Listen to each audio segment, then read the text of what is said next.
Councillor Martin, did you go somewhere? I'd just like everybody to be present for the declarations of community interest and the passing of the agenda before anybody leaves.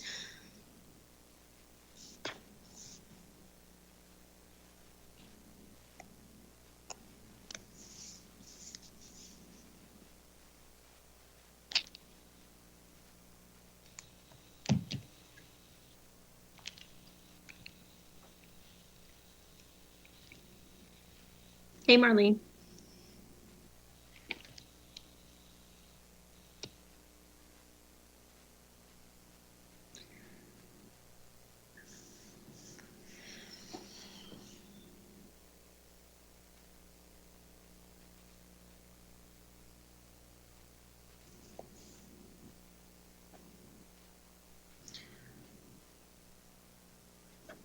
Okay, in that case, I'll begin.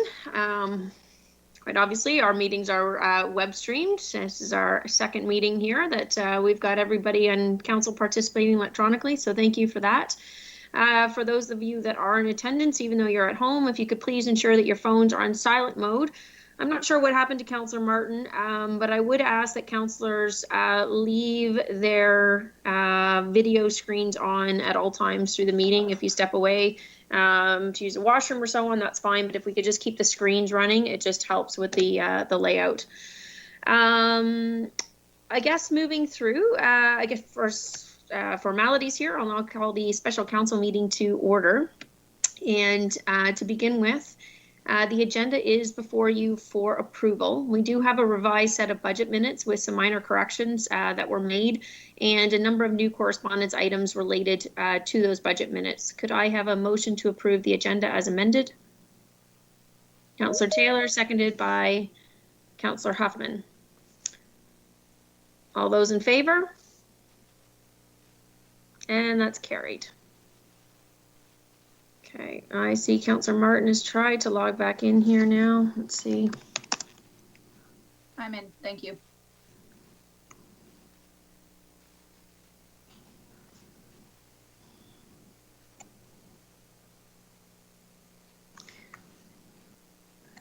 Okay, Councillor Martin, I just asked everyone for the duration of this meeting today, if we could just, even if you step away to use the washroom or so on, that's fine. If we could just leave the cameras rolling, it helps with the pinning on the screen at all times. And we've just approved the agenda. Are there any declarations of pecuniary interest?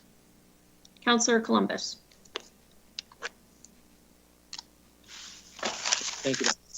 Yes, I wish to declare a conflict of interest with respect to bylaw 2021-11. It's at the end of our report here, page 68. It's the water, wastewater charges, the changes there. And as I am an owner of properties whereby the tenant pays the utilities, I will refrain from discussion or voting on this bylaw. Thank you. Okay, thank you, Councillor Columbus. Any further conflicts related to that matter in particular or others? Okay, seeing none.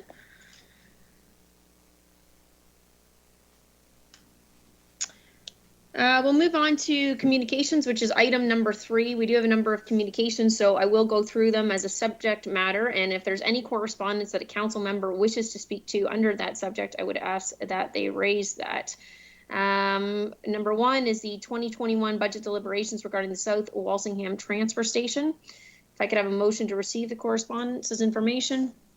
Councillor Martin, my apologies. Do you wish to speak to it?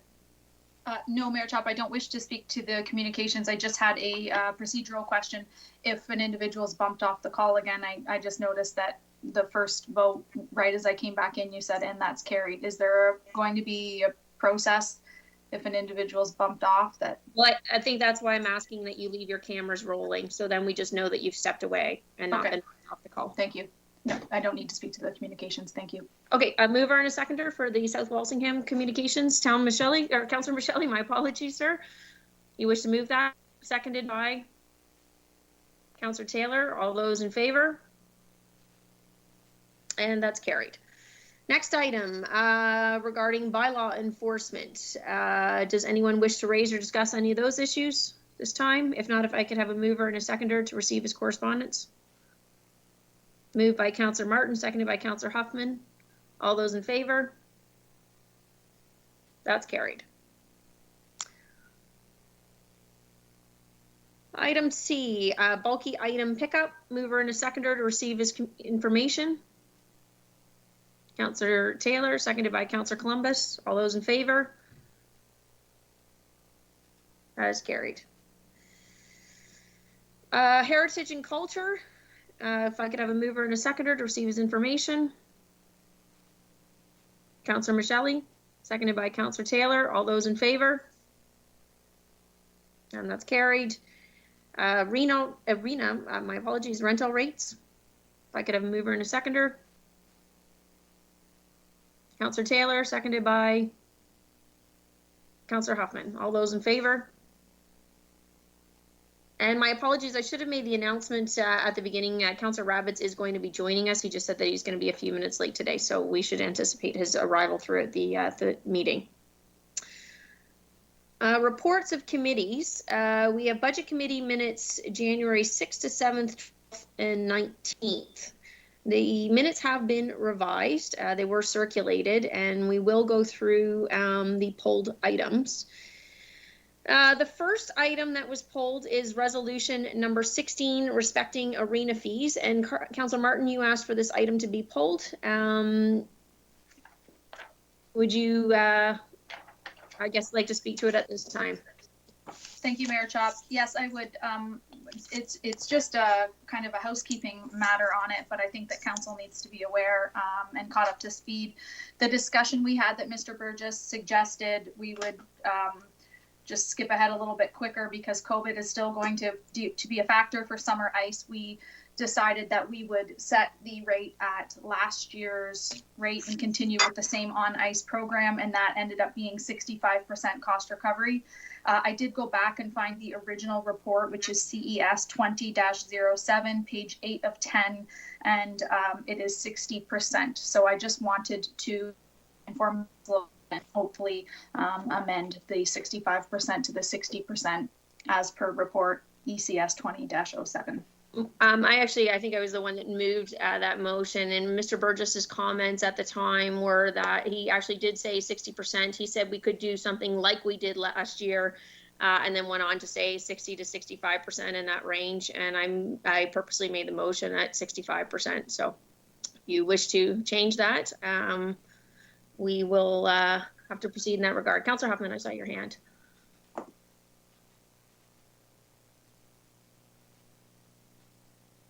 Councillor Martin, go ahead. Yes, I wish to change it. The conversation was, the suggestion came about by Mr. Burgess to speed business up, that we would keep the program as it was the year before. The year before was 60% as per report CES 20-07. Yeah, we asked for a bunch of information back about summer ice users and who used what, when, and where, and the summer ice. We didn't really dig into that. So until such time that we can do that, I'd like to keep it as it was last year, and the report indicates it's 60%. So my apologies if I misunderstood when you set 65%. There's been lots of discussion in between 60 and 65 since we initially passed the summer ice, but my intent was that we were keeping it the same as last year, and I understood that last year was 65. However, it was not. So I would like to change that to 60. I think one of the things we might see, again, depending on the number of users you have, and you could speak to Mr. Burgess. In fact, it may have been prudent if you're looking at a lower subsidy to actually have left it at the fixed rate, because of course, even with 60%, that could end up being higher than what was initially proposed by staff. If I can maybe get you to put your hand down just so that I see it when you actually do pop it back up. Mr. Burgess, did you have anything you wish to add?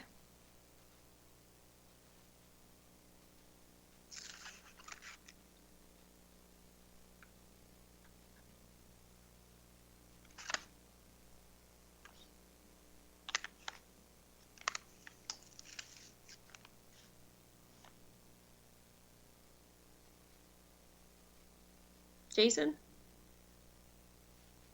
Oh, I apologize. We're having a little bit of delay here. I just want to remind council that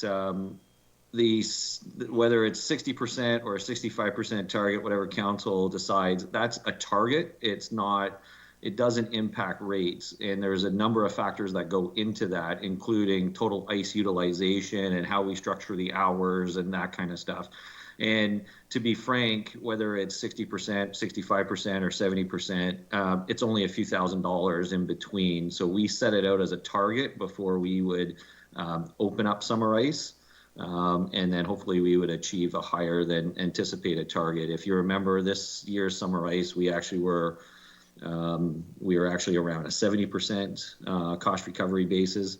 The difference between the 70% and the 60% was only a few $1,000s in reality. So we'll take direction from council. And I do remember the conversation. I just didn't remember what I said in my report, whether it was 60 or 65. And I believe the mayor did formalize the request at 65% recovery. But like I said, it's just a target that we go into before we open up summer ice. We want to make sure we got enough advanced bookings to be able to hit that target.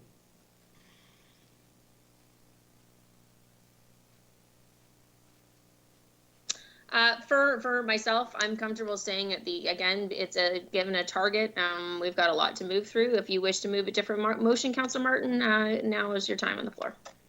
Yes, please. I've already specified I would like to do that. Did you want to read your motion? I think the motion is entirely suitable as it reads. I just would like to change 65 to 60% because that's what we've communicated to the public was last year's program. Thank you. Just to be clear, it was my motion and I did specify 65%, so that was the communication. Is there a seconder? Yes, however, last year's rate was 60% and the discussion was to advance the conversation as speeding it up because COVID will still be a factor. Let's mimic last year's program. Is there a seconder for the motion? Councillor Columbus, further discussion? Okay, Andy, if you're in the chambers, perhaps we'll do a recorded vote on the matter.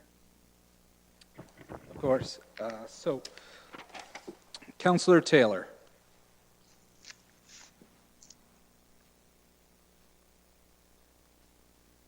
Councillor Taylor? I think he's frozen. I'll go past him. Councillor Michele. Yes. Councillor Huffman. Yes. Councillor Taylor.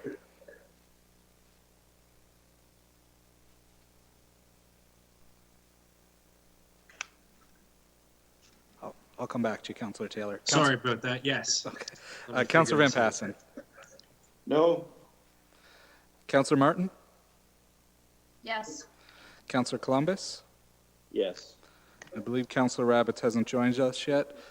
And Mayor Chop. No. The motion carries 5-2. Okay, moving on to the next item on the agenda, we have resolutions number 20 to 22 rather to 25. The South Walsingham Transfer Station. Councillor Huffman, you requested this item be pulled. Is there a specific resolution that you wish to discuss? Thank you, Mayor Chop. I just wanted to discuss because in all actuality, we didn't end up coming up with any kind of resolution other than it staying the way it was. During this budget, which is obviously very fiscally responsible, I feel that we need to kind of come up with something. There were a few good options that were put on the table, and I wanted to move forward with going with the 1 day a week and a Saturday for the operating hours. Okay, thank you, Councillor Huffman. I do see a couple other hands, Councillor Michele and Councillor Martin. First, I believe I might turn it over to staff. I think that Marissa did do some additional work here. And I'm just wondering, maybe Councillor Huffman, if it's okay with you, we'll give her a chance to present some of the other ideas that she had. So Marissa, if you're online, the floor is all yours.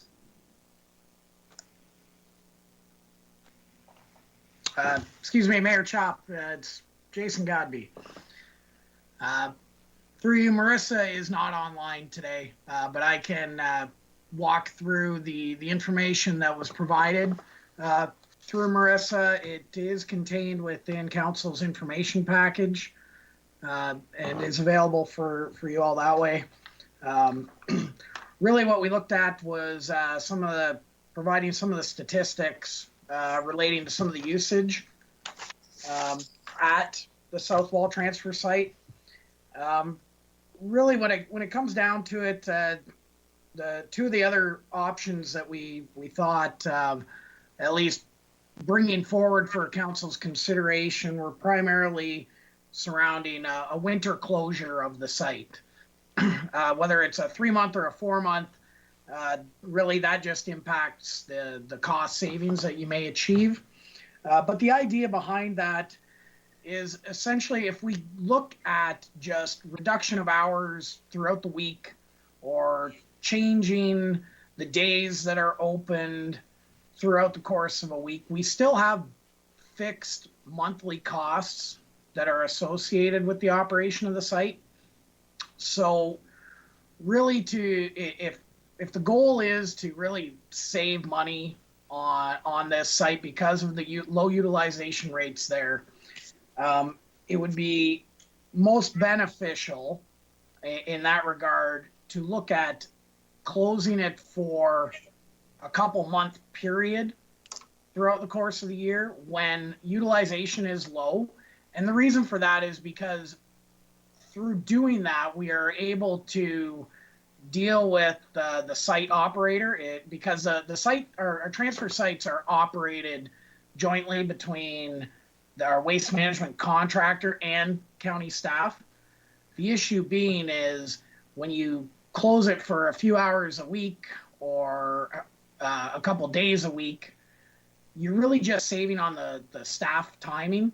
The equipment still needs to be there, which comes at a cost. The bins still need to be there, which come at the cost. So really our suggestion is to at least consider that for savings at the site, if we were to shut it down, whether it's December 15th to March 15th or January 1 to April 1 or something of that nature, you could realize some additional savings more so than just, taking 2 days a week or, 3 days a week. So we've presented some of that information here, just as rough numbers that were put together by finance for us. A 4-month closure, we would anticipate minimal savings in 2021.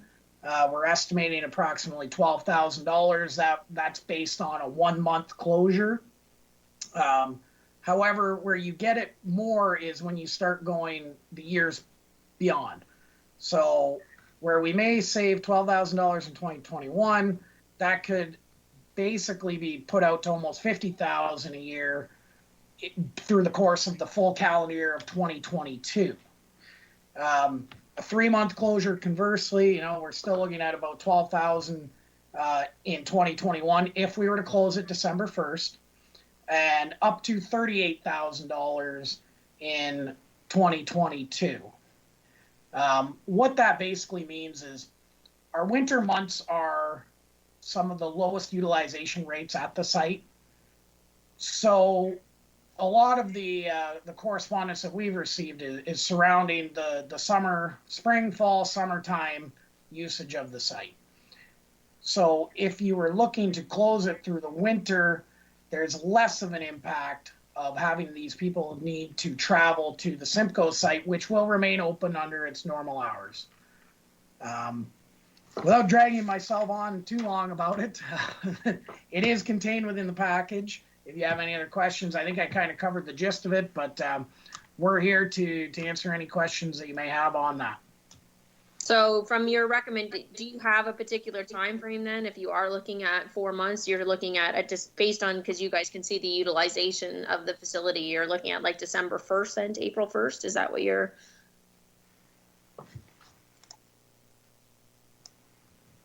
Through the chair to council, we That's a hard question to really pin down. Yes, December utilization is typically a little lower. So whether you want to go for the full month in December, I mean, that is a viable option. I guess if I had to recommend anything, I would say yes, starting December 1st and carrying through the months of December, January, February, and March. Okay, Councillor Michelli, go ahead.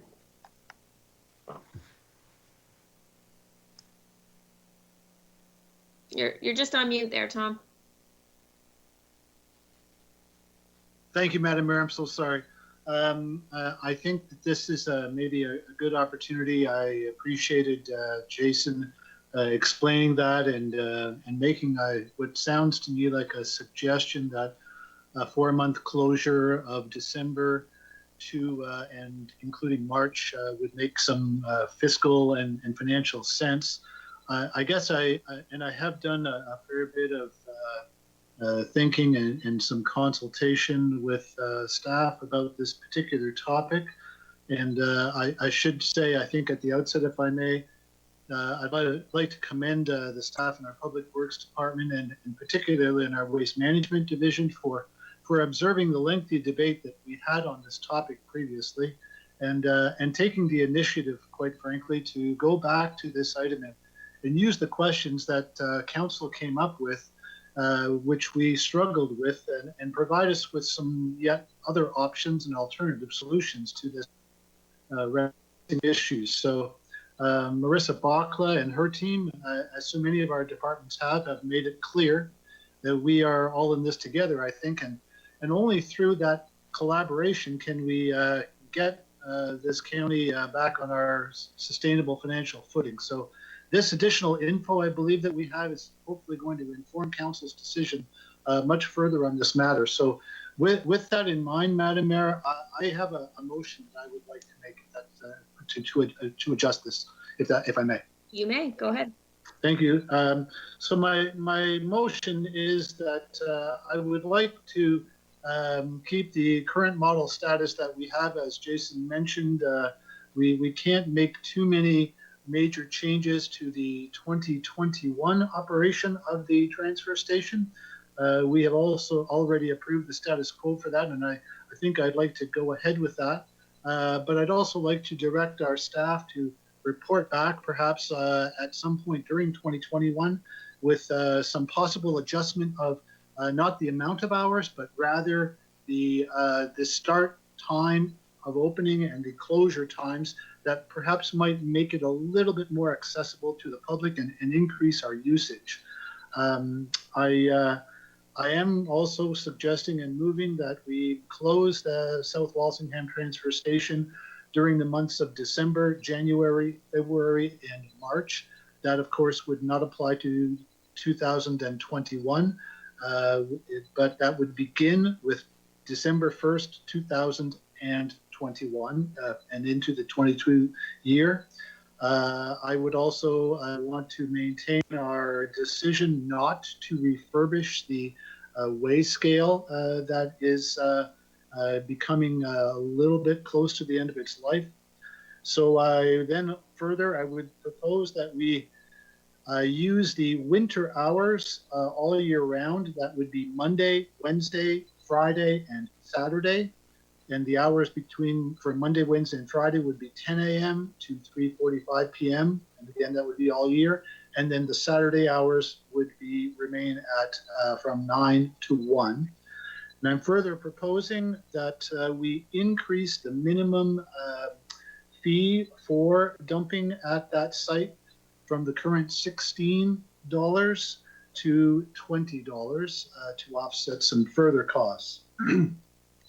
And further, my suggestion is that during the course of 2021, the residents could be surveyed during the course of that year by our media and our communications department to determine what would be the most preferred hours of operation. And again, not the total amount of hours, but rather the opening and closing hours of that station. I will reserve any further comments, Madam Mayor, for any discussion that we have followed. Thank you. Quite the motion for me to follow along with here, Tom. I'm going to, what was the first report that you wanted back in addition to all these changes that you're already moving to have happen? I'm just. Yeah, I'm sorry, Madam Mayor. What I'm suggesting is we've already approved the status quo for 21, and I'm suggesting we maintain that for 2021. I've spoken to staff, and making any significant changes to that now will be very difficult because we would have to get in touch with staff and. Okay, let me stop you there. So the changes for the fees, the dollar value, that is only to be applied to next winter. So it is going to happen in 2021, but are the fees changing this year? I would anticipate that they will. I'm hoping that will be a further, and I'm sorry I omitted that, Madam Mayor, but I wanted, there were a lot of items I wanted to get through there. I would hope that staff will bring back a report on the possibility of doing that during 2021.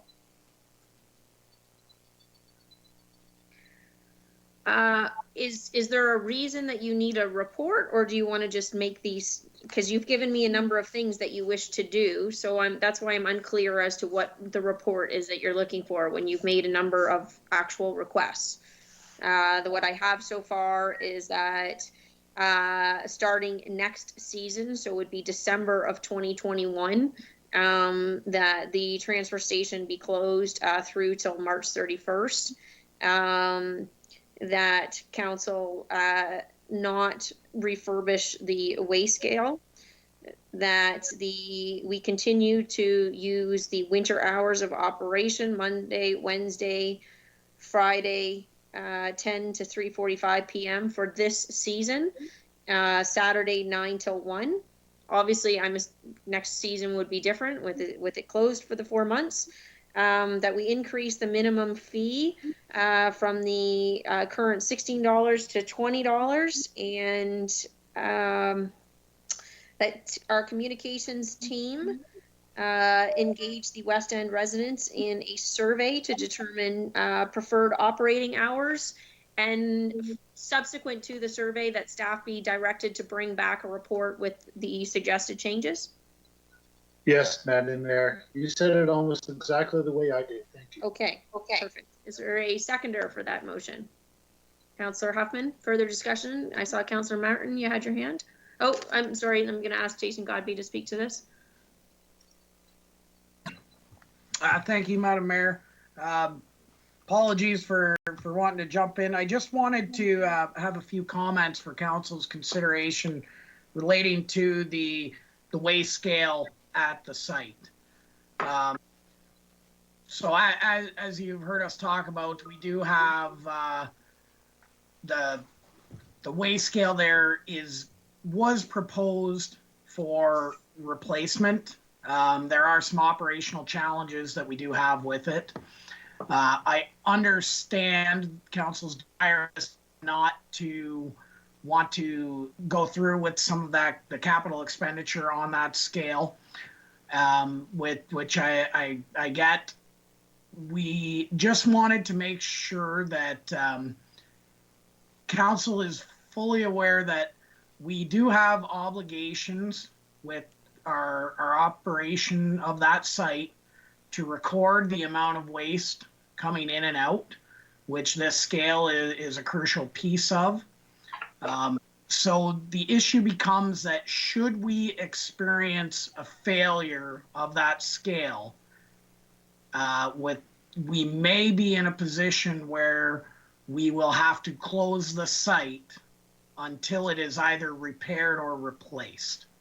So I just wanted that to be out there that, if it comes by in June and the scale has failed and we have not been planning for its replacement, that the site may be closed as a result of that. And I just want to make sure you were all aware that that is a minor risk with that part of this motion. Councillor Michelli, I mean, I'm thinking, you know, like many of the other issues of failures in different areas, we would have a report come to council at that time and then make a subsequent decision if we needed to then. Thank you, Madam Mayor, and frankly, that's part of the reason, and I know Jason just described it as a minor consideration, but obviously that's only if it doesn't break. But I also believe that the proposal in my motion allows for a 4-month off period, which will reduce the amount of wear and tear on those scales also. Thank you. Okay, Mr. Burgess. Through the mayor to council and to Councillor Michelli, I'm wondering if it's possible, just from an operational point of view, if we just soften the wording of your motion instead of setting a hard date of December 1st. We like to do these things at the start or end of pay period. So if it was possible that we rephrase the motion to say a 16-week closure period starting in December, and then that way staff can work with, you have to remember, we have to work with our unions, we have to work with our contractors, and if they're, and with the public, and if there might be a slightly better day to do it, I don't want, you know, overly tight wording in the bylaw to, you know, to confine us. So if it was possible, you know, and then staff would certainly report back on the announcements of when it was, we can just plan it out a little bit more flexible. So I would suggest that a closure period of up to 16 weeks starting in December of 2021 would create some flexibility for us. Councillor Michelli, that's amenable? Thank you. Yes, Jason, that sounds perfect. You know, I'm quite open to any suggestions. I think 16 weeks is what we're after. The start date would be, whatever you can optimize would be perfect. Okay, Councillor Huffman, are you comfortable with that amendment? Councillor Columbus, I saw your hand up, I think, first. Yes, thank you, Madam Mayor. Question that I've got for Jason, the $16 and the $20, what are the units that we're talking about here?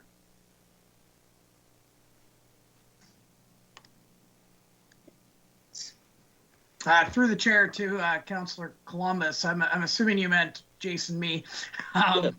The $16 is a representation of the minimum tipping fee when you go to the site. So once you go beyond that, I believe it's about 10% of a ton. Sorry, I just got a confirmation. If you go beyond 130 kilograms is when you start to pay the per ton rate. Regardless if you brought kilograms, you pay that minimum fee of $16. So from the sounds of Councillor Michelli's motion, it would be the minimum fee would now be $20, regardless if you brought in 10 kilograms or up to 130 kilograms. Okay, thank you. That clarifies that. The other thing I wanted to discuss is this scale. I've heard that from that particular site that sometimes the garbage going out does not get weighed at that location, that it gets weighed somewhere else. Can you answer that question? And is the garbage going in comparable in weight to the garbage going out? Through the chair to Councillor Columbus, typically the ins and outs are relatively close. I mean, when you're dealing with open bins, you will also, you know, pick up some weight on the outgoing if you've had weather events or rain or anything like that. As for the trucks being out and then weighed at another location, I don't believe that is correct. I believe it is just at this site. That being said, if you want to leave that with me for a minute, I can quickly converse with Marissa and get those details verified. Yes, that'd be great if you could check that out, please. Councillor Martin, go ahead. Thanks, Mayor Chop. My first question would be, could we have a reminder? I think there was a discussion of a $12,000 fee, but could you please remind me of the contractual obligations that Norfolk County's in and the duration? I think we're in a 5-year contract. What are we spending regardless of if the wage scale is working? What's our...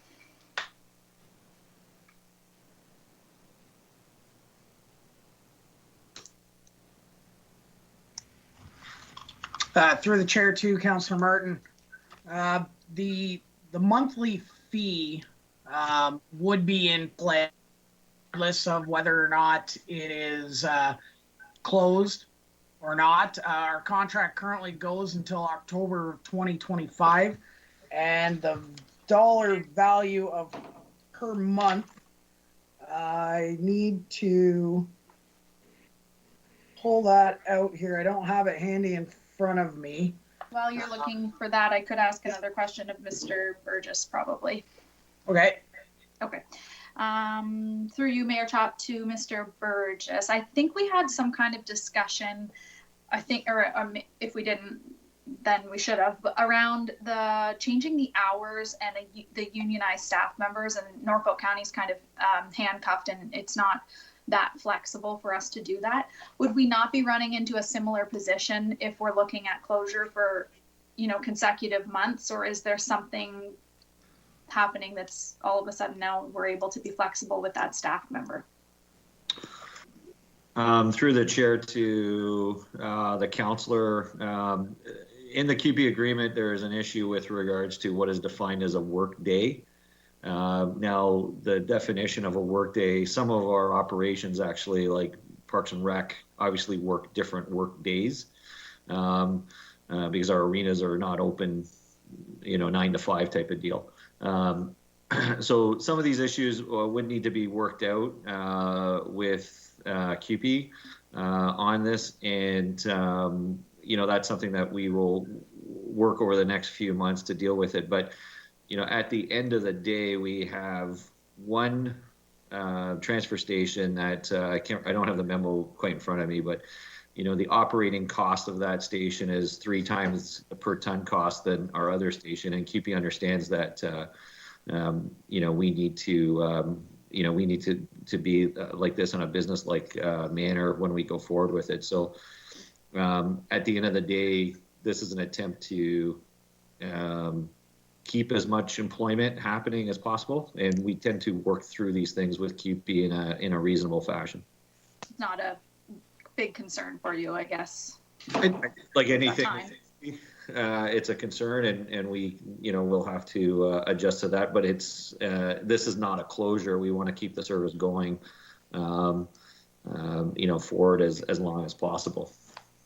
Okay, thank you for that, Mayor Chop. I have 2 more very quick questions. Through you to Mr. Godby as well, is a portable scale an option if we were to find ourselves in a situation where the scale broke? Is that an option, and it's something that's more realistic than replacing the scale in full, or cheaper than our contractual obligation? Or would we just look at the closure and paying out our fees that we're contracted to if the weigh scale was to break?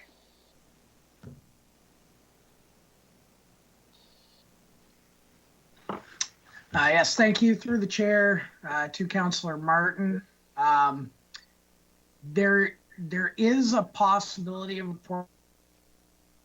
the issue would just be pricing out on what that monthly rental fee would be. I mean, that is something we can definitely take away and look at the logistics of for the site. As Councillor Michelle's motion already does have us reporting back on some other options. That's something that we can definitely include at that time. Just while I've got everyone here and I'm allowed to talk again, I will quickly just go back to Councillor Columbus's question about the weighing in, weighing out. We are required to weigh in and weigh out, and that's what happens at our site. So it is quite likely that if you're hearing about it being weighed in at another location, that is because that other location, say Norfolk Disposal for that matter, when that truck pulls into their yard, it is also required to be weighed in and weighed out at that time. When back to Councillor Martin's question about the monthly fees, we are currently, it's about $12,000 per month for the monthly operating fee at that site. Should we choose to go into a closure, we would be looking at paying just under $5,000 as kind of a holding standby fee to the contractor. And that is not monthly, that is a one-time fee. That's kind of their mobilization, demobilization of them getting their equipment out of the site and bringing it back when we choose to reopen it. Okay, thank you for that. I guess just my only kind of closing comment would be we had some discussion last week about privatizing it and encouraging the private sector to take this over, take it off of Norfolk County's hands, but retain a service in that end of the county. And my discussions with staff and some research I've done, my fear is that that's not really a practical solution that we're selling to the public, and I think that there isn't really a great business case, just like there isn't a great business case for Norfolk County to keep this rolling. The numbers are low, the scale is damaged and needs repair, and so on. So I just wanted to take that opportunity to maybe throw that out there, that hoping to go down that angle, that route might not be the best possible option, and I don't want to sell a bit of a story to that end of the community. But those are all my questions. Thank you, Mayor Chop. Thank you, Councillor Martin. Councillor Van Passen, go ahead. Thank you, Madam Mayor. Just a question to Councillor Michelle, through you. Your proposal to increase the rate, are you proposing that we change that for this year, or is that something that we want to look at for 2022? Because otherwise we end up with two different rates on two different transfer stations, but I just wanted clarity on what your intentions were. I understood it to be for this year, Councillor Michelle, is changing the other user fees, but what was your intention? Yeah, my intention would be that it would be for this year as well. Hopefully that would be part of the report that staff would bring back as to the timeliness of when we could make that change. I do take Councillor Van Passen's point about we will end up with two different initial fees at the two transfer stations. And I've discussed this with staff and with Marissa Bakla. She's been extremely helpful in explaining some of these circumstances to me. The problem that apparently we have to keep in mind, as she has explained to me, is that the private contractor sites in Port Dover and Waterford, they could form some sort of competition for us if we were to raise rates. So that competition in Waterford and Port Dover does not really influence the activity and the demand at the South Walsingham transfer station. I believe it could put the Simcoe transfer station in an awkward position, because they then would perhaps see a reduction in customers who would go to the private sites because they would be able to undercharge us, and that would make our operation at Simcoe even less efficient. So, but I don't believe that that's the case in South Walsingham. So that would be why we would have, two different prices, one at South Walsingham and one in Simcoe. And hopefully, and the reason I suggest an increase further to that is I have had a fair bit of input from constituents that they are willing to pay a little bit of a fee if it means keeping their dump open.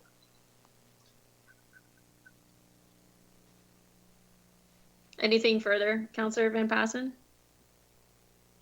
I'm interested in the concern, because it sounds right now like we're competing in a business against the private sector that we're losing money at.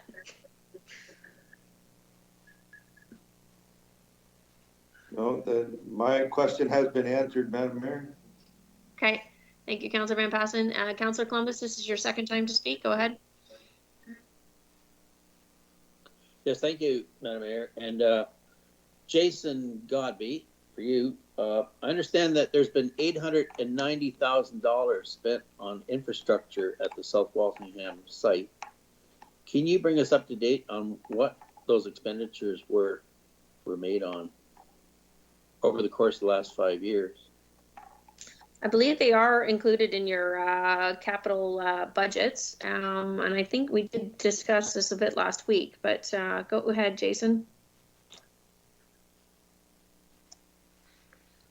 Thank you, Madam Mayor. Through you to Councillor Columbus. I don't have it right off the top of my head, everything that was involved. There was some improvements done regards to leachate collection at the site.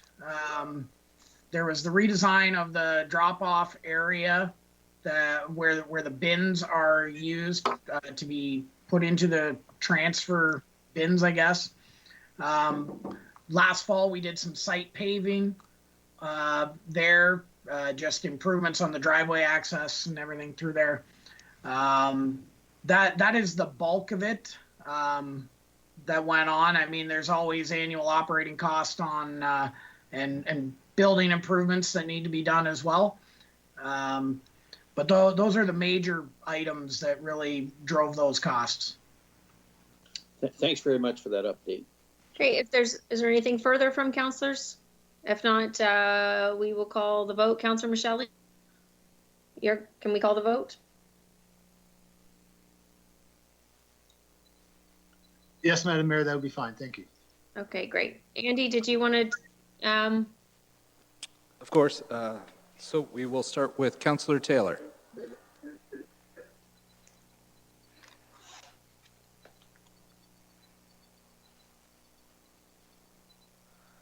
We'll go back to you, Councillor Taylor. Has Councillor Rabbits joined us yet? I don't believe so. I don't think so, no. Okay. Councillor Columbus. Yes. That was Councillor Taylor. Councillor Columbus. Yes. Councillor Martin. Yes. Councillor Van Passen. Yes. Councillor Huffman. Yes. Councillor Michelle. Yes. Mayor Chop. Yes. The motion carries. Okay, moving on to the next item, we have a resolution for the Council Initiative Fund, 27 and 44 in the revised minutes, both pulled by Councillor Martin and Columbus. Is there an alternative, Councillor Columbus, that you wish to put on the floor? I don't have an alternative other than to remove this as a budget item. I do not agree with the council initiative reserve fund whatsoever. Thank you.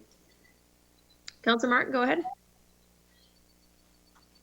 Thank you, Mayor Chop. I tried to catch you before. I also had pulled option 19, donation revenue. Do not need to make any changes in particular. I just wanted to note on the public record and clean up the language that staff, it says that they would present a fee, but it doesn't.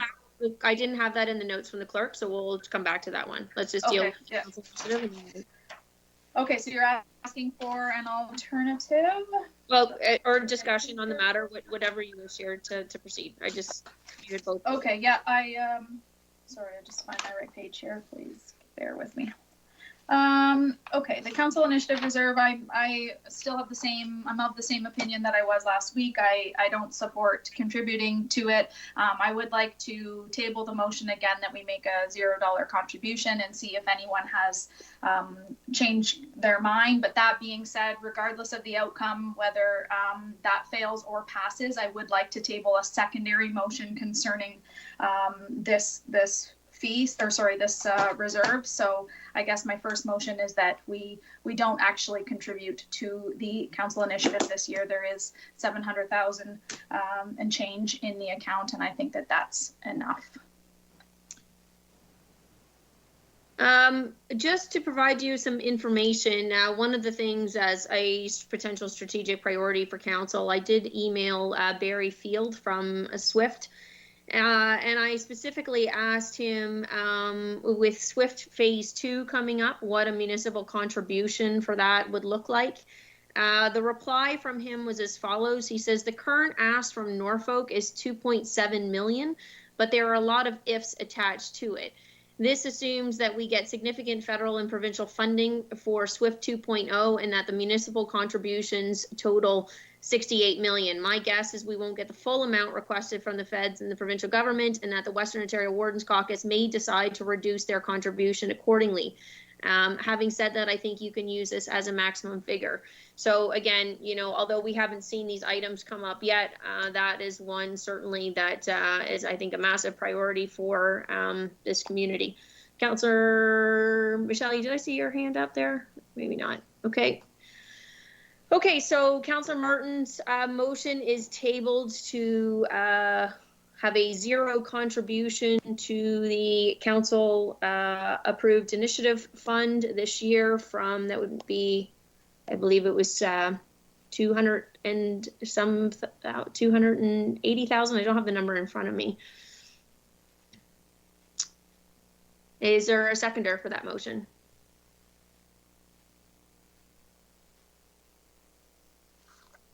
Just a question, Madam Mayor. Are we dealing with motion number 43 at the same time? Because they're very similar.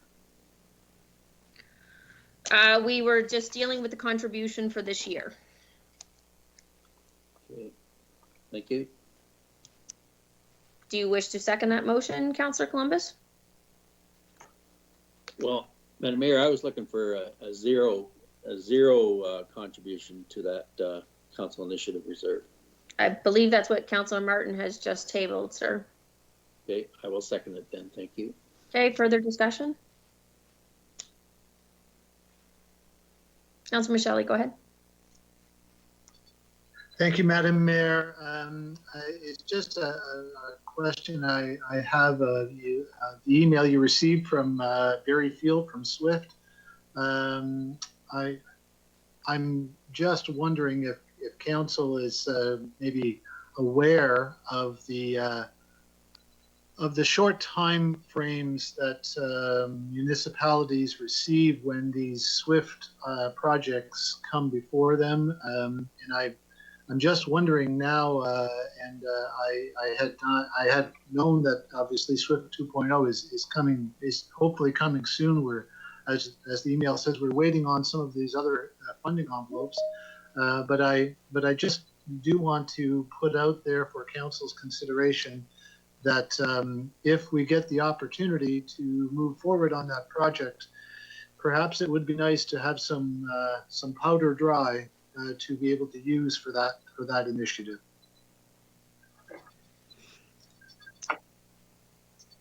Yeah, I think that's one of our challenges is we don't have reserve funds to be able to draw on for matters like this. And although they haven't come up to date, you know, I have to say I was a little bit concerned with some of the communications from Mr. Trevally throughout the community in terms of suggesting that this is a slush fund, and the very definition of a slush fund in the Oxford Dictionary, which is what people rely on, is that it's an account used for illicit purposes, and this has been a completely transparent reserve fund with everything disclosed to the public on multiple occasions, and so I take great exception to that.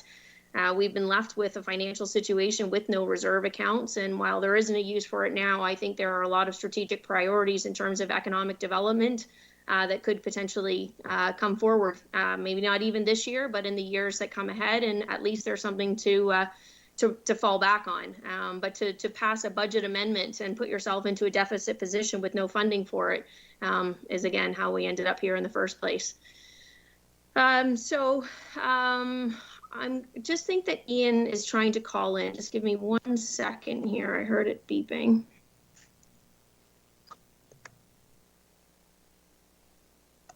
Councillor Rabbits, are you with us now? There you are. Perfect.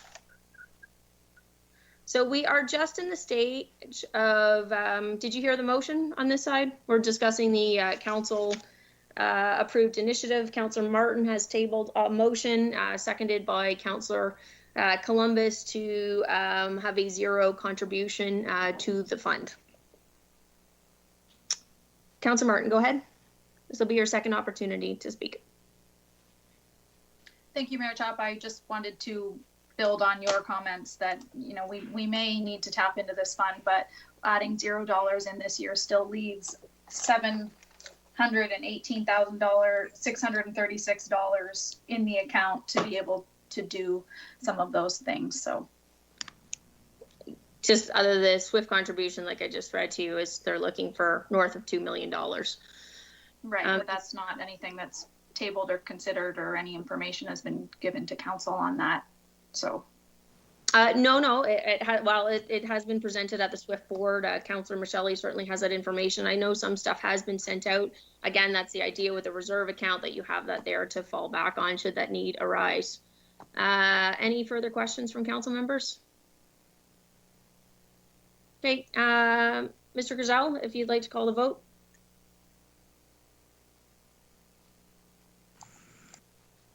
Of course, just 1 second. I want to read it out so everybody is aware, because if we pass this one, the renumbered 44 can't stand. So that recommendations number 27 and 44 of the budget minutes be deleted in their entirety and replaced there with the following therein: that council make no additional allocation of funds to the council initiatives reserve in 2021.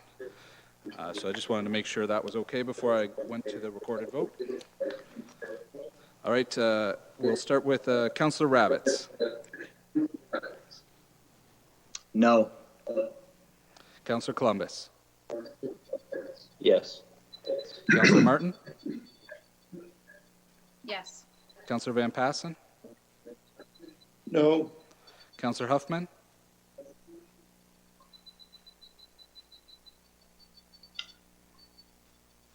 Yes. Councillor Michelle. No. Councillor Taylor.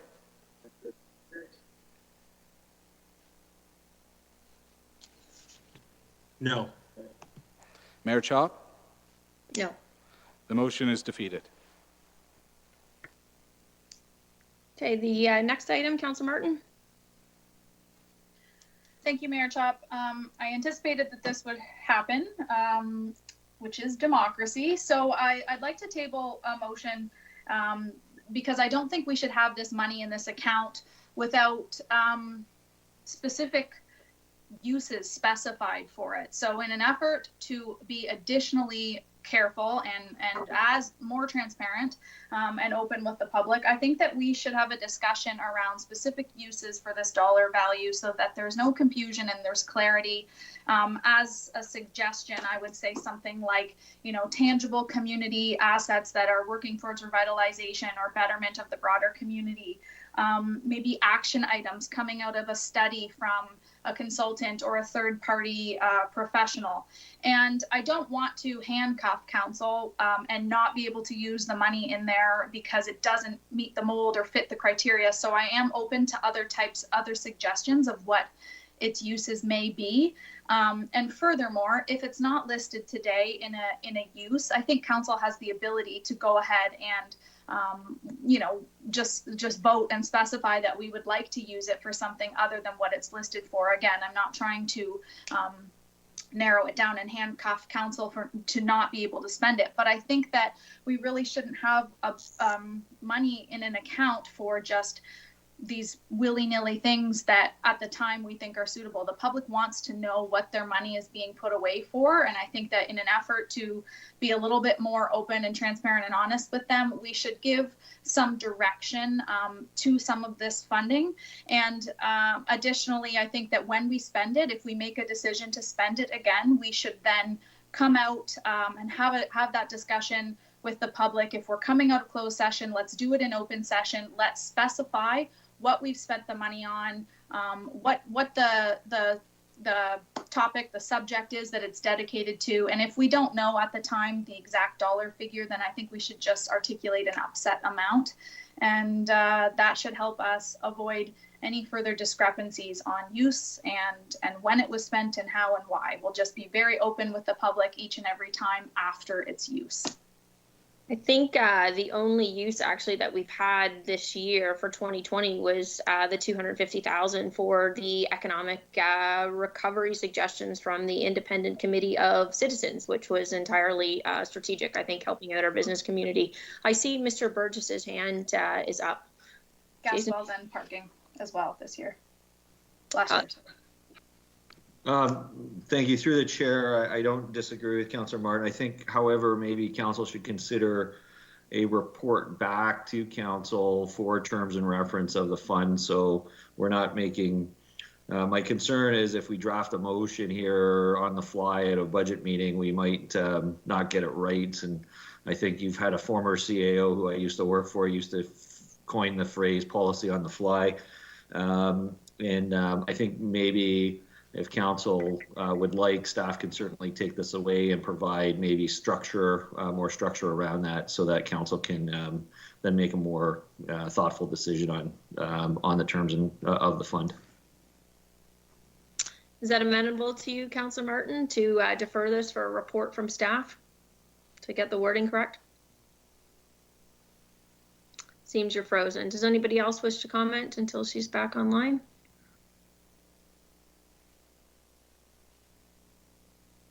Councillor Huffman, go ahead.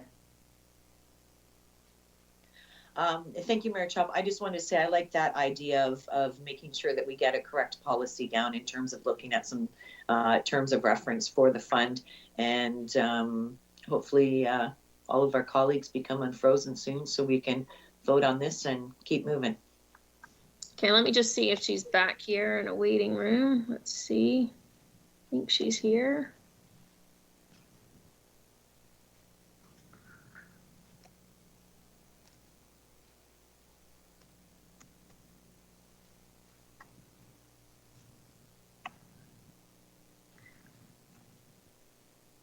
Okay, Councillor Rabbits, did you want to make some comments while we wait? Yes, thank you, Mayor Chop, and through you. I don't like the idea of creating policy on the fly, and I think it would be in order for us to make a good decision to have some information coming back. And honestly, we have a reserve fund that does not have a written terms of reference. Right. I think that if we asked everyone their opinion on the strategic use of this fund, you would get 9 different answers. There's 9 members of council. We're all elected to represent our constituents, and we all want to have good projects being completed within our wards. But we also recognize, I believe, that there's a need for a reserve fund of this nature across the municipality. And so my thoughts are that we need to do a better job of defining that terms of reference, how the fund is used, irrespective of the 9 members present, they may have different views on the use of that fund. Ultimately, it's the will of council when we have something tabled and voted on that's going to determine how those funds are used. It's page 2-77 of our big binder. If anyone wanted to see how those funds were used to date, and that's something that all went through a democratic vote, right? We voted on that, and that's the nature of democracy, is we have a vote at council, and that's how those funds are ultimately going to be allocated. It would help if we had in writing a terms of reference, and I'd want to compliment our staff for their management of this fund to date. I don't see anything in there that is not of a strategic nature. It's very difficult for a council fund that council has control over. Imagine being a staff member in the awkward position they're put in, when they're basically coming to council asking for money, asking for unbudgeted items, and saying, hey, can I use your strategic fund? Right? So, and it's because we don't have an adequate terms of reference. So let's give our staff an opportunity to prepare a report for our consideration, and hopefully that will, alleviate any questions that remain within the public. We can't correct every misnomer and every myth that's out there, but absolutely we can do a better job of communicating the use of the fund and coming back with some information to share with our constituents. So I would like to move for a deferral if you don't have a mover or a seconder. Okay, well, there was no motion on the floor yet, and deferral takes precedence. Is there a seconder for the deferral? Actually, there was a motion on the floor, but The motion. I would just like to comment before we move to deferral that I was again kicked off, and I heard the first line of what Mr. Burgess had to say. So 1, I'd be interested in hearing what the conversation was that I've missed. And 2, again, I'd like to go back to what's the procedure and protocol going to be when a council member who is opting into the meeting, has showed up to the meeting, but is for technical reasons is Checking on back online here for you several times there, Councilor Martin. It was just a matter of trying to keep the meeting moving here. It didn't seem like that. Everybody seems in agreement that we seem to want terms of reference. I think that's a great idea. Mr. Burgess's point was simply that, like Harry used to say, we shouldn't be making policy on the fly, and that it would be prudent to allow staff to come back with a report for council that specifically outlines what those terms of reference could look like, so we get the wording right and moving forward. I guess, I'm sorry, more of my concern is that the meeting does continue when an individual has been bumped off, and it's not like I've chose to step out of the room here. That's my concern. How would you like us to, however you would like me to handle it, you let me know. I'm asking what we should do in this situation, because I don't want to miss any of this, especially not any of the budget meetings. So I don't have the answers. I've never done this virtually before either, but I would hope that if you're bumped off the computer, we're not proceeding with votes and conversations and answers from staff or whatever the case may be. I'm not choosing to walk away from the table. I understand. So what is the solution you would like to propose? Do we wait a certain number? Do you want to send, councillors all have my phone number? If it's a matter of getting bumped off, do you want to send a text message?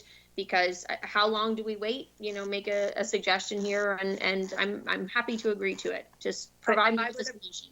Sure. I would appreciate if the conversation and the dialogue stops, and a council member should be given 5 minutes to jump back on and or send a text message. However, I guess you're the only one that's going to know when they're bumped off. So it's going to be a lot for the chair to notice and watch the clock, but I don't know. No, I have everybody on my screen. I could see you were off right away. I kept checking in the room religiously to make sure you were back online. So that will be the new rule then. We'll wait 5 minutes. If a council member is bumped off, in Councillor Michelle's case, I see he's not on the screen. We'll assume that he is still online then in that case, and he's stepped away. And we'll be given 5 minutes. And if you need more time, then please send me a text message or give me a call to let me know on my cell number. Sure. Yeah, I just don't want to be missing any of the conversation. So So since then, the new procedure. Thank you for your suggestion. Since then, there's been obviously a motion for deferral. Councillor Rabbits has moved a motion for deferral. Is there a seconder? Councillor Taylor? Mayor Chop, sorry to jump in, but Councillor Martin's motion was never seconded, so there's no need to defer it right now. Jason Burgess could take this just as direction from council at this time, if that's the desire of council. Councillor Rabbits, are you comfortable with that as the mover of the deferral? Okay, very good. It's council, the rest of council amenable to that? Councillor Martin, go ahead. No, I still don't see any harm in passing some kind of motion. If we're going to be allocating the funds this year, staff can come back, we can make adjustments to it. But as someone who is opposed to putting any money into that account, I will be able to say, however, this is what council did, and we will tighten up those terms of reference when a report comes back to us. I would still be interested in putting this motion on the floor, passing it, and having it well known that we will be adopting the terms or changing the terms of reference when staff brings it back. Okay, so would you like to read out your motion then as it stands? Sure. Mr. Griselle, you can help me. I'd like it to essentially state that the council initiative reserve staff be directed, that we create a policy that specifies specific uses for the council initiative reserve. Initially, I did suggest that I was open to feedback from my colleagues, but the two options that I suggested were for action items coming out of a particular study from a third-party consultant or a professional that we've hired, or tangible assets that are going to be used in the community for the betterment of our community members. Those are pretty vague. I think that we would be able to use it. I also said that I would be happy to see some terms in there that would allow for the council to decide that if we wanted to withdraw from the account for another reason, that we would just have that discussion as a group. And lastly, that we would if we decide to spend the funds in closed session for any reason, that we would come out into open session. If we were in open session, we would just clearly identify the use of the funds. We would attach a purpose to its use and the dollar value. If the dollar value is unknown, I think it should just say with an upset limit of, and staff can come back and clarify it to us. And again, it's just to clean up its use and be a bit transparent with funds in and out of that account. Okay, I think those things are all happening as it is, so I think that's fair enough. So is this the policy that you're creating, or we're still going to get a report from staff? You're asking for a report to come back so we get the terms correct? I'm not understanding. Sure. But if we can pass this as a motion as opposed to direction, that's fine. As long as we get the ball rolling on it and we can tell people that, yes, there's money been contributed this year, but yes, this is also where we're taking this and what staff will be doing, I would be happy with that. And we can then table it when a report comes forward with the terms of reference. Councillor Rabbits, it sounds like your direction. Did you wish to second that motion? Yes, I would. And of course, when making a deferral, I would like to have a comment from staff as to when we could expect this report to come back. And Jason, I do want to give your team adequate time to get it right. And also, it may offer an opportunity for your team to solicit counselors for any options or items that they would like to see as a potential clause within that terms of reference. So with respect to my fellow counselor, Amy Martin, if she wanted to provide some direction to have some clauses as a potential to be reviewed, that would afford her an opportunity, and the rest of us, if there's something we would like to see in that terms of reference, why don't we give our staff adequate notice and an opportunity to perhaps include that? If it's not included within their recommendation, we'll have an opportunity to discuss that on the date. But Jason, I just want your team to have the time that they need, because this is a very important fund for our community, and I want to get it right. Through the chair, I appreciate Councillor Rabbit's thoughts. I think this is more important for council to have time with. I think staff can certainly draft up something for, I'll personally do it for next CIC, and then council may choose then to, to debate it and to take a bit more time with it. But I think to get an initial draft, we're not recreating the wheel here, so I can get something to CIC for the next CIC, and then it might sit with your council's members for a period of time until you guys finalize your terms. Very good. Any further discussion on that? Can we call the vote? I think we'll just do a show of hands on this one. Seems pretty straightforward. Councillor Huffman, go ahead. Okay, all those in favor? Are there any opposed? I can't see Councillor Van Passen and Councillor Columbus's hands. You're opposed?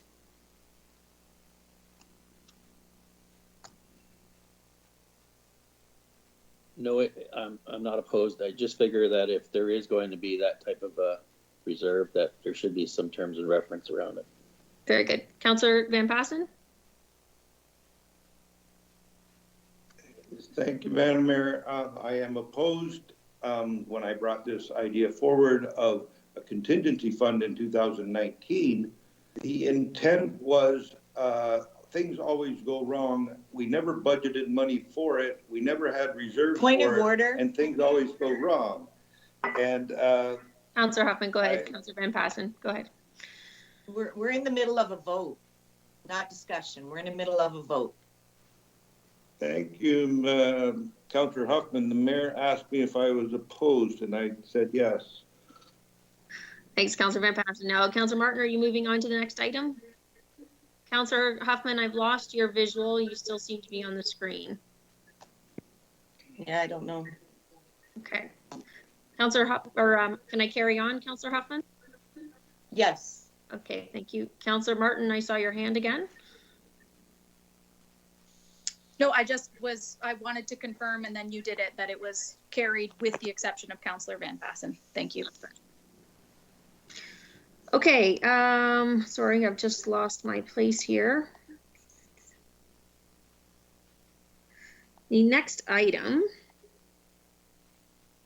Councillor Martin, actually, that was you. You wanted to bring back up number 19 that we skipped over. Thank you for the reminder. It's just, I would just like to clean the language up. It does said that, and that staff be directed to present a fee associated with courtesy slips. There was some discussion in the original motion about a bylaw to come back for more discussion. It just doesn't say where it's being presented to, and I felt a little bit like Councillor Michelle and wanted to clean it up tightly. That was all. Mr. Burgess, any comments? Or anyone else from staff? Do you have a new proposed wording that you would like, Councillor Martin? Drafted? No, I just wanted to recognize it, that was the general intent for it to come back for discussion to council. A bylaw was going to be presented. I just wanted to take the opportunity to speak to kind of cleaning up the minutes. But if that's understood by all and it's okay with staff, then I'm fine with how it reads. Staff? Yeah, Flipper's coming home.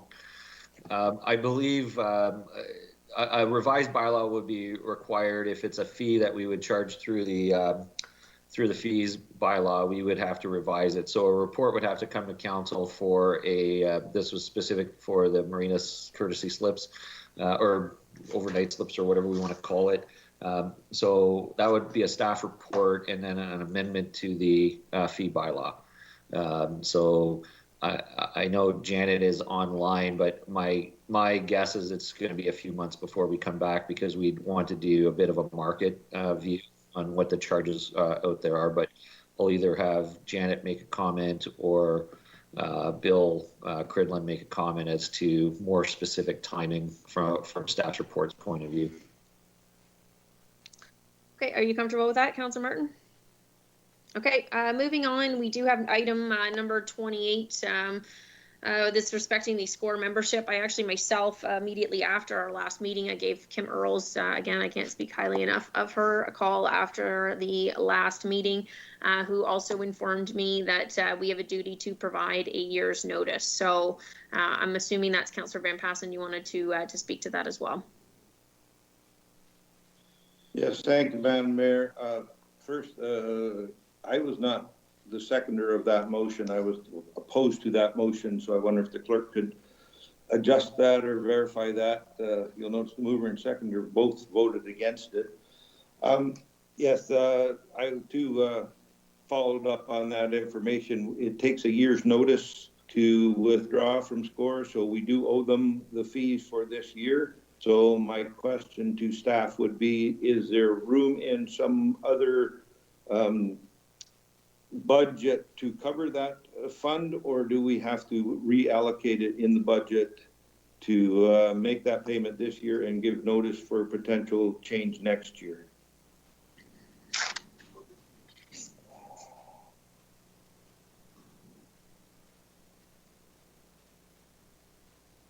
And I guess one of the other things Councillor Van Passen, even staff could answer, I think, you know, as long as we provide notice this year, at least then you're not, next year council then has an opportunity. They could either elect, I'm assuming, to stay in, or we could, I guess we have another year still together, to stay in, or at least then the opportunity is there. But this has come forward to council many times, never with the knowledge of what the actual bylaw read in terms of our commitment for providing notice. And so if we don't provide notice this year, even if you do decide to stay in next year, there's never an opportunity to get out of it by the way that it's written. Jason, did you want to provide some comments there?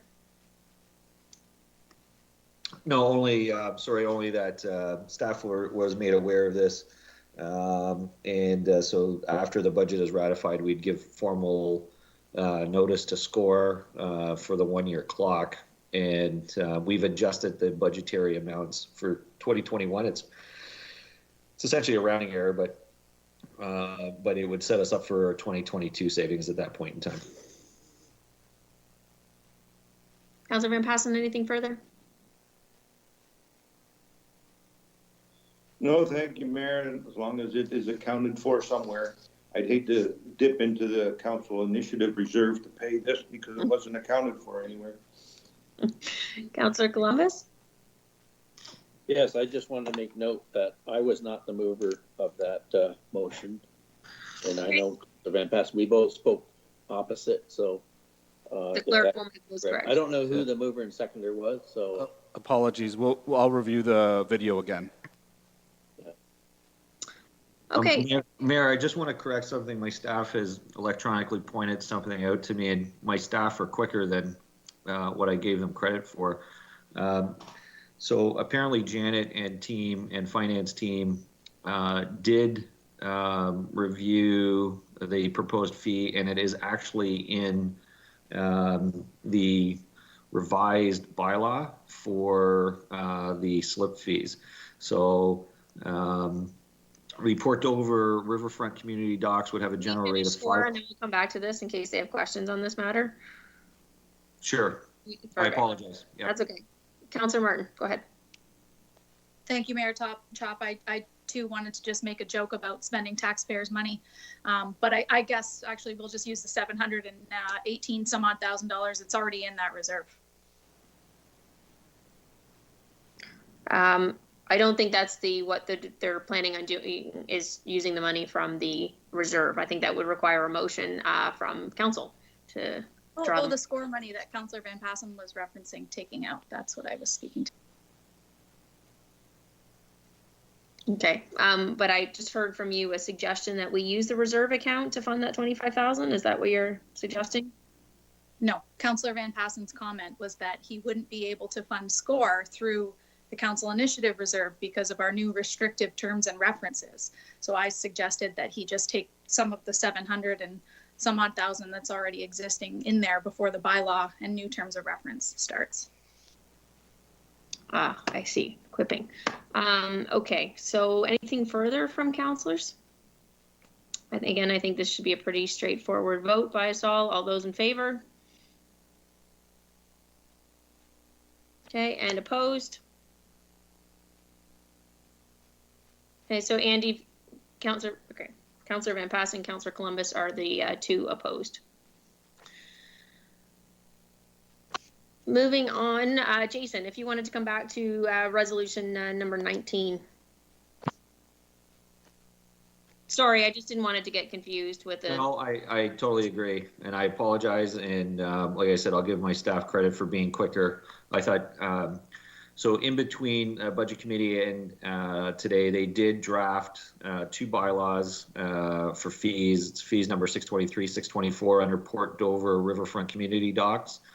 So I draw council's attention to it. The general rate would be $5, and the holiday and Friday the 13th rates would be $20, and that's what's being proposed in the bylaw. So I apologize. I thought they needed more time to come back to council on that, but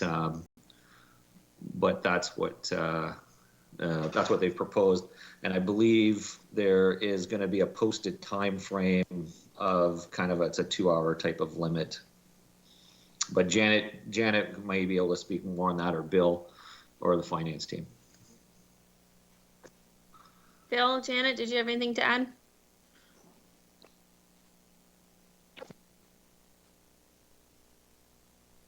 Councilor Martin, is that all okay with you? Are staff asking us to adopt and accept those fees right now? No, I just wanted to point out that they were in the bylaw, they were in the fees bylaw, so when council goes to approve that, they're already in there. I thought they were going to take a bit longer, so I apologize for my error, and I wanted to point council to that. No apology needed. I understand what you're saying. I guess I would maybe go back to Mayor Chop and Councillor Michele, because he also has Marina, but there was I think you both have mentioned discussion about more like a 20. We had this discussion about a larger fee and not just having the donation, and I believe the number tossed around was 20 or 25.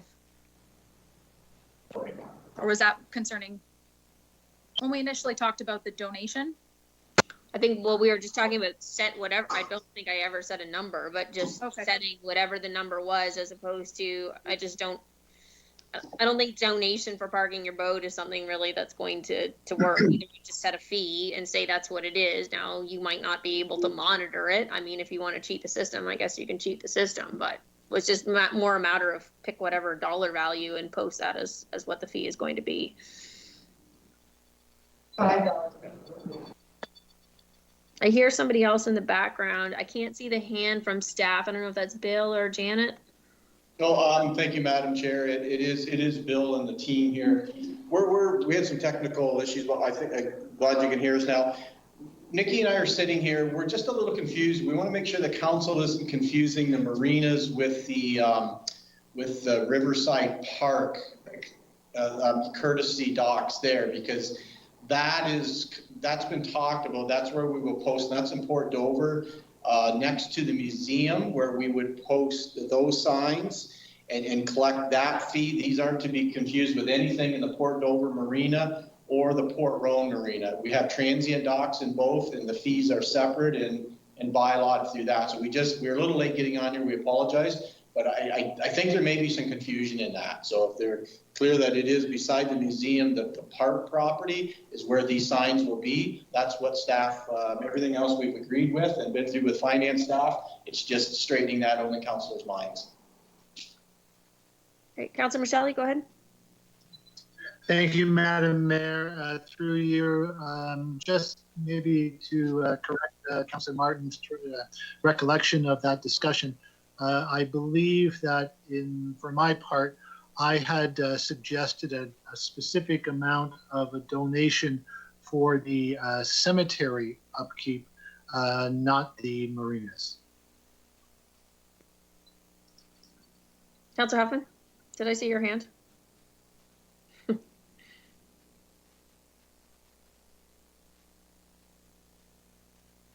Yes, you did. Thank you, Mayor Chop. My question is now I think I'm looking at a different item as opposed to what we're discussing, because we're talking about the courtesy docks near the museum and looking at those being a donation. Is that correct? That's where we're at?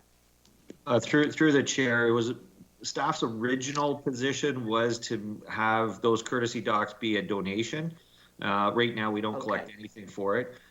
This council, in budget committee, it was directed that staff come up with a fixed fee, not a donation. Okay. And staff did come up with that fixed fee. I thought we were going to take a little bit longer, but they did, and they put it into the user fee bylaw, and that was the $5 and the $20 that's there. So it was originally proposed by staff to be a donation, and based upon advice from budget committee, we're just fixing a fee for it. Okay, so my question is, I don't own a boat, so it's not like I travel the lakes and know all the different spots to go. Are these would this be a standard amount? It sounds very inexpensive to me. It sounds really too cheap.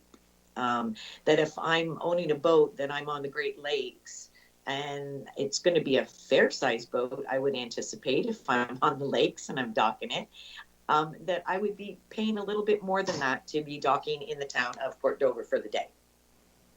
I think up until now, we're probably one of the few spots where you actually don't pay anything at all in a transient dockage. But Jason, I see you smiling there. Yeah, I was going to say we were at free before, so we are moving it up. And I think there was also, because of where this community dock is, I think there's some recognition that we want to encourage individuals to put their boat there, go up and grab a lunch at a restaurant and come back. And, similar to, we don't also charge for the first 2 hours, or we don't charge for parking either in Dover. So I think we're just trying to strike a balance. And I think clearly what staff had come up with was for holidays and peak times, that the rate is significantly higher, and then for other times it's $5 for I believe it's a 2-hour time set. So, but if Janet or Bill is there, they might be able to provide a bit more commentary on it. And again, this would be reviewed annually. I think one of the things to look at in the future is striking a deal with some like river riders, although they didn't operate last summer, but giving them a portion of it if they were to proceed and do the collections and so on when they see boats arriving, right? Because then at least that people are just having a box. You're only going to get a certain percentage that are actually paying, but it wouldn't be obviously worth it to have a bylaw officer patrolling that area just to collect those fees. So maybe striking a deal down the road with one of the local businesses right there, like River Riders, would probably be the way to go. Councillor Rabbits?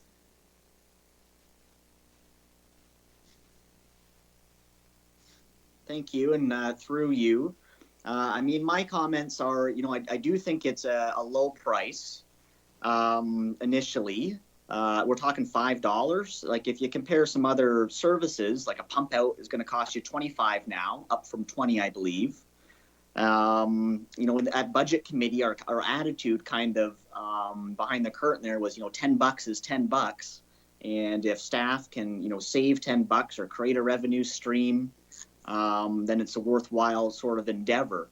So $5 seems at pretty much the lowest end of the spectrum I could feasibly see us, doing, other than having that toonie bucket that I don't think we want to do out there. But also just to, add maybe some commentary about the location, since we are discussing a spot that's right next to our museum. We're only going to get one kick of the can at making some signage, and maybe we want to advertise that you are parking right in front of a heritage site. You are parking right next to Port Dover Harbor Museum. And if we only have one opportunity to get some signage out there regarding the donation, maybe we'll want to think about, some sort of collaboration that might somehow involve the museum. I don't know if we're going to land on a price today.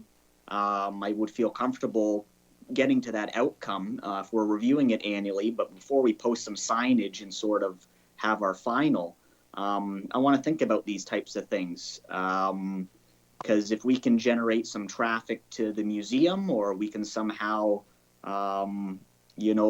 achieve two fundraising goals or outcomes from one post or one sign, I think, that location is an opportunity for that. And I saw staff raise their hand. They might want to respond to my comments. Good. Thank you, Councillor Rabbit. My comments follow very closely to yours. These are on staff docks. Obviously, staff are going to, museum staff, are in a good location to keep an eye on it. It is a park, so park staff will be around, and obviously with Janet located in Dover, there'll be some checks, and we'll have to make sure that those boxes are emptied quite regularly. So my point was to the signage. There'll have to be extensive signage put up. Everything you said, we want to, mention to people that these are a courtesy dock. These are not a large dock either. They are for smaller boats, obviously. So that's where I think the $5 for simplicity was a good start. And then back to the signage, we will mention the museum. We've chatted over with Nikki Sloat is in a great position going over to community planning, and I think that's the new name of Nikki's laughing at me. But anyways, she'll be there, and we'll be able to tie in the tourism and point out, maybe it's a little map of, if you've never been to Dover, here's your highlights and the cost. So, and I think too, it's always been promoted or talked about is if the $5 is deemed cheap, council, can move that up, or let's get year one under our belt. We didn't want to overprice ourselves because it is not staffed, and there will be no enforcement, unless we see somebody there every single day and there's nothing going in the boxes. So we thought we'd start with $5, get a flavor for it, and you are correct. Maybe that goes to 10 the following year, and maybe the special events or the weekends go to 30 or 40. But we just didn't want to price ourselves out of the market right off the bat, just to get it started. So those are my general comments. A couple of things, Bill, just in terms of, with $5 being so low, you just mentioned extensive signage. I wouldn't want the signage to end up costing us more than what we're actually bringing in with the $5. And so I was actually surprised when I saw the signs that we'd put up last year, or again, putting up signs that, say $5 on them and don't give us the flexibility to change that amount with having to put new signs, because the signs don't come cheap. So at $5 a boat, I think it's going to take a lot of boats to just pay for the signs themselves. Point noted. Thanks. Anything further from that, or can we move on? We'll discuss this again at the time of the bylaw. Councillor Van Passen, did you have something to say? No, that was going to be my question, Madam Mayor. It's in our agenda, bylaw 2021-12. It's been listed in there. I thought maybe the discussion should be at the time we look at the bylaw, not at the time when we're just clarifying the wording in the minutes of the budget committee. So I think it's, we do have a chance later on when we're dealing with that subject or with that Yep, bylaw. we'll come back to it at the time of the bylaw. Perfect. Okay, so it is 4:37. I'm gonna say, let's take a couple minutes, just break if anybody needs to use the washroom and so on, and we will start again at 4:45.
don't know if the problem is my iPad, Mayor Chop, so I've just switched back over to it, but I was on my phone, so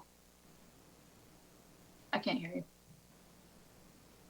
It's funny, it showed you in two places. I think because I still had my phone off, I waited till I officially joined on the iPad and then turned the phone off, but I have been having trouble here, so Gotcha. might be a bad idea, but.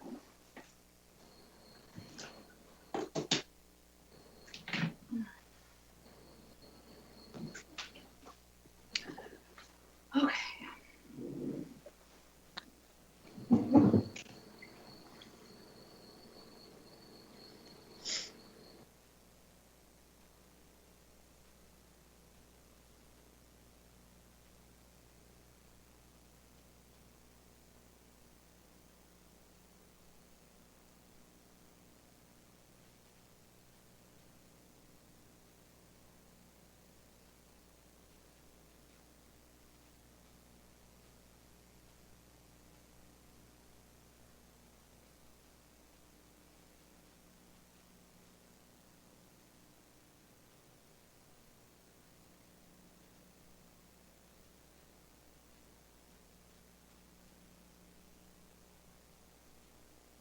Councillor Michelle, are you back on with us?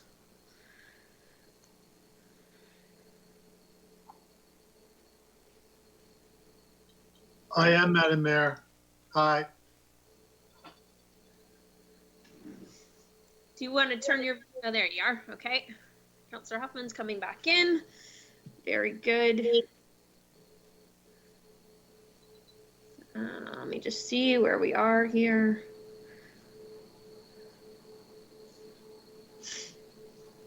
The next resolution is number 39, and that was pulled by Councillor Huffman, respecting bylaw.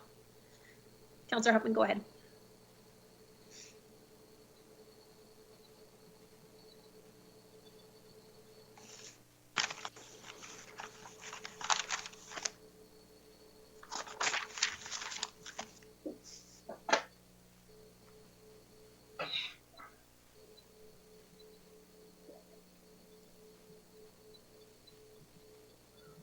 Okay, sorry about that. I hit a button. Stop it, Tom. Quit laughing at me. I was trying to use my little pencil, but it wasn't working.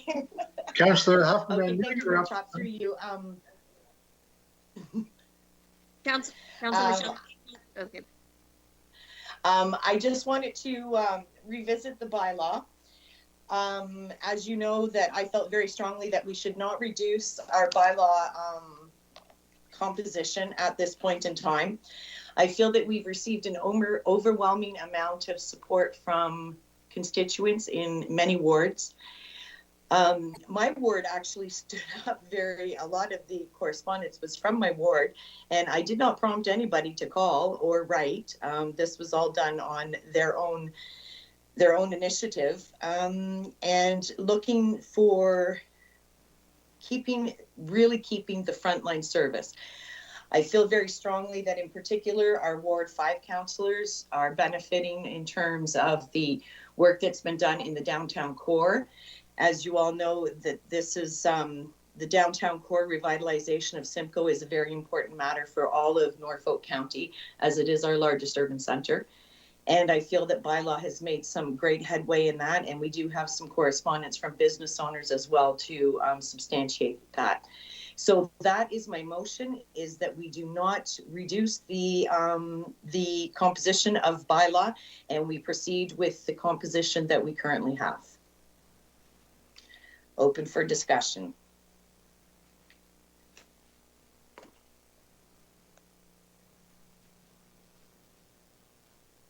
My fault. Sorry, I forgot I turned that off there.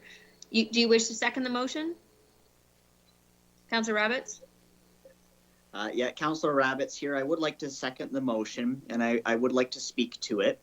I have had some sober second thoughts on this issue, being in a chairing role and not having an opportunity to participate in the debate. You know, I knew I would have an opportunity to bring this up, and I was in favor. I voted in favor at the time of reducing the complement. And what's persuaded me, what's changed my mind, is the correspondence we've received from multiple wards here, but also all of the information coming from our bylaw team.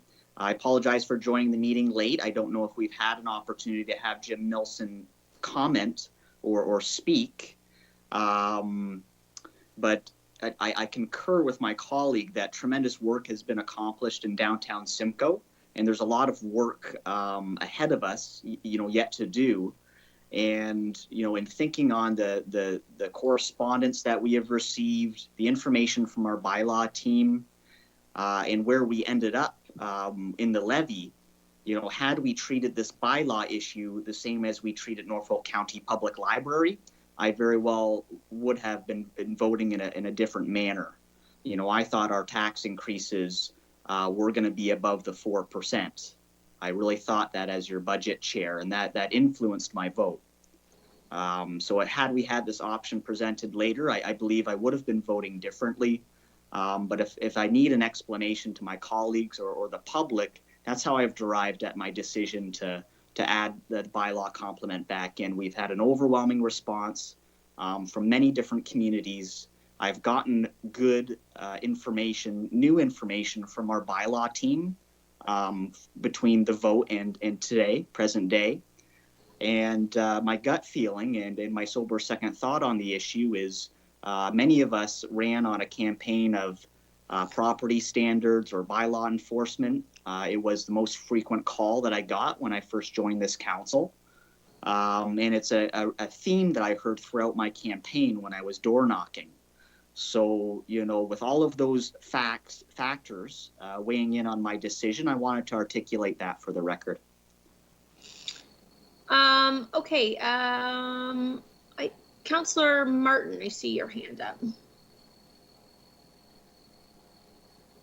Thank you, Mayor Chop. I was just going to second it, but I will take this opportunity to say that I would be in support of Councillor Huffman's motion. I think it's pretty critical at this point in time. I think there's a strong argument to be made, even without reductions on the service level in the, or sorry, not reductions on the service level, reductions, even with status quo on the issues and the cases and the complaints and calls. I think that there's an argument to be made to increase the complement in this department, which I know is not the reality that we're in and the direction that we're going in, but I think it's something that maybe we can revisit next year. And my comments last week are the same as they'll be today, that I'd like to give Mr. Milson the opportunity to play some catch up. He is performing very well, and I believe that maybe he'll be able to do that. So I'm in support of the motion. Thank you.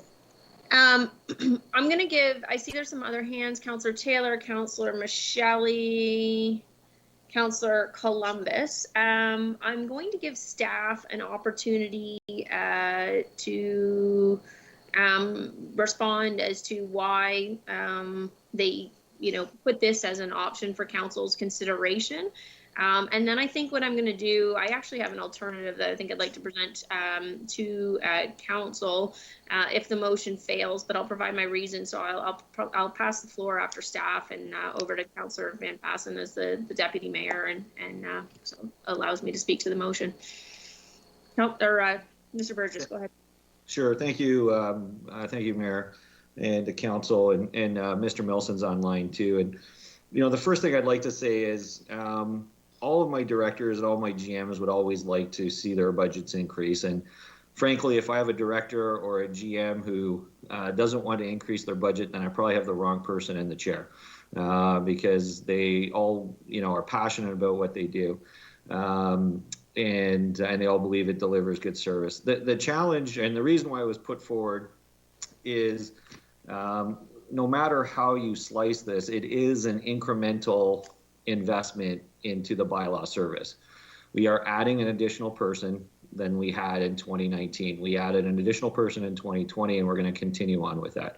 Bylaw does provide good services, and it's important. But overall, what we had to look at is all the priorities. And this is what I always say: budgets are tough because you have to look at all the priorities. You can't just focus on one and focus on, well, if we improve this one.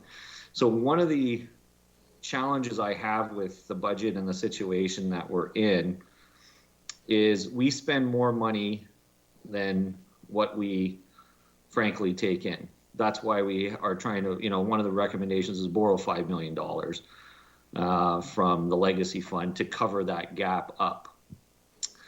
And when I look at how do I solve that problem, it's not like we're not increasing our funding across our budget lines. Frankly, if you look at our budget, we have gone from, in 2018, our levy budget was $84.7 million.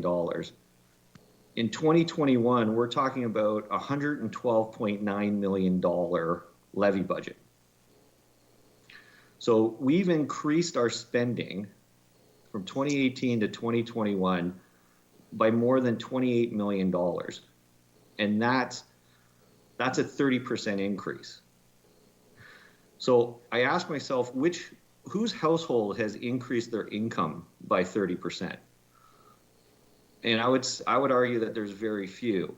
And when we increase our budgets to this level, we are essentially, and we're increasing it above the rate of inflation, we're taking more money out of the pockets of taxpayers or more money out of that person's wallet. And therefore that person has to spend what's left in his wallet spend less on other things that they were buying. So I'm very cognizant of where we are when we're growing our revenue, and I'm very cognizant on when I'm going to increase my investment in a particular service area. And, so when I look at the problem that we have, that we're spending more money than we're taking in, how do you fix that? Well, we can only fix that by either growing our revenue or becoming more efficient. One of the key cogs in becoming more efficient is really our IT department, right? Because every efficiency project that staff are putting on the table requires an IT component, but we haven't increased that budget. And in fact, in full disclosure, because of COVID, we've actually had to stall some of our IT efficiency gain projects to deal with COVID. The other side of the coin is, how do I increase revenue for the county? Well, economic development, would be one of the areas to increase, to be able to generate increased revenue for the county to narrow that gap.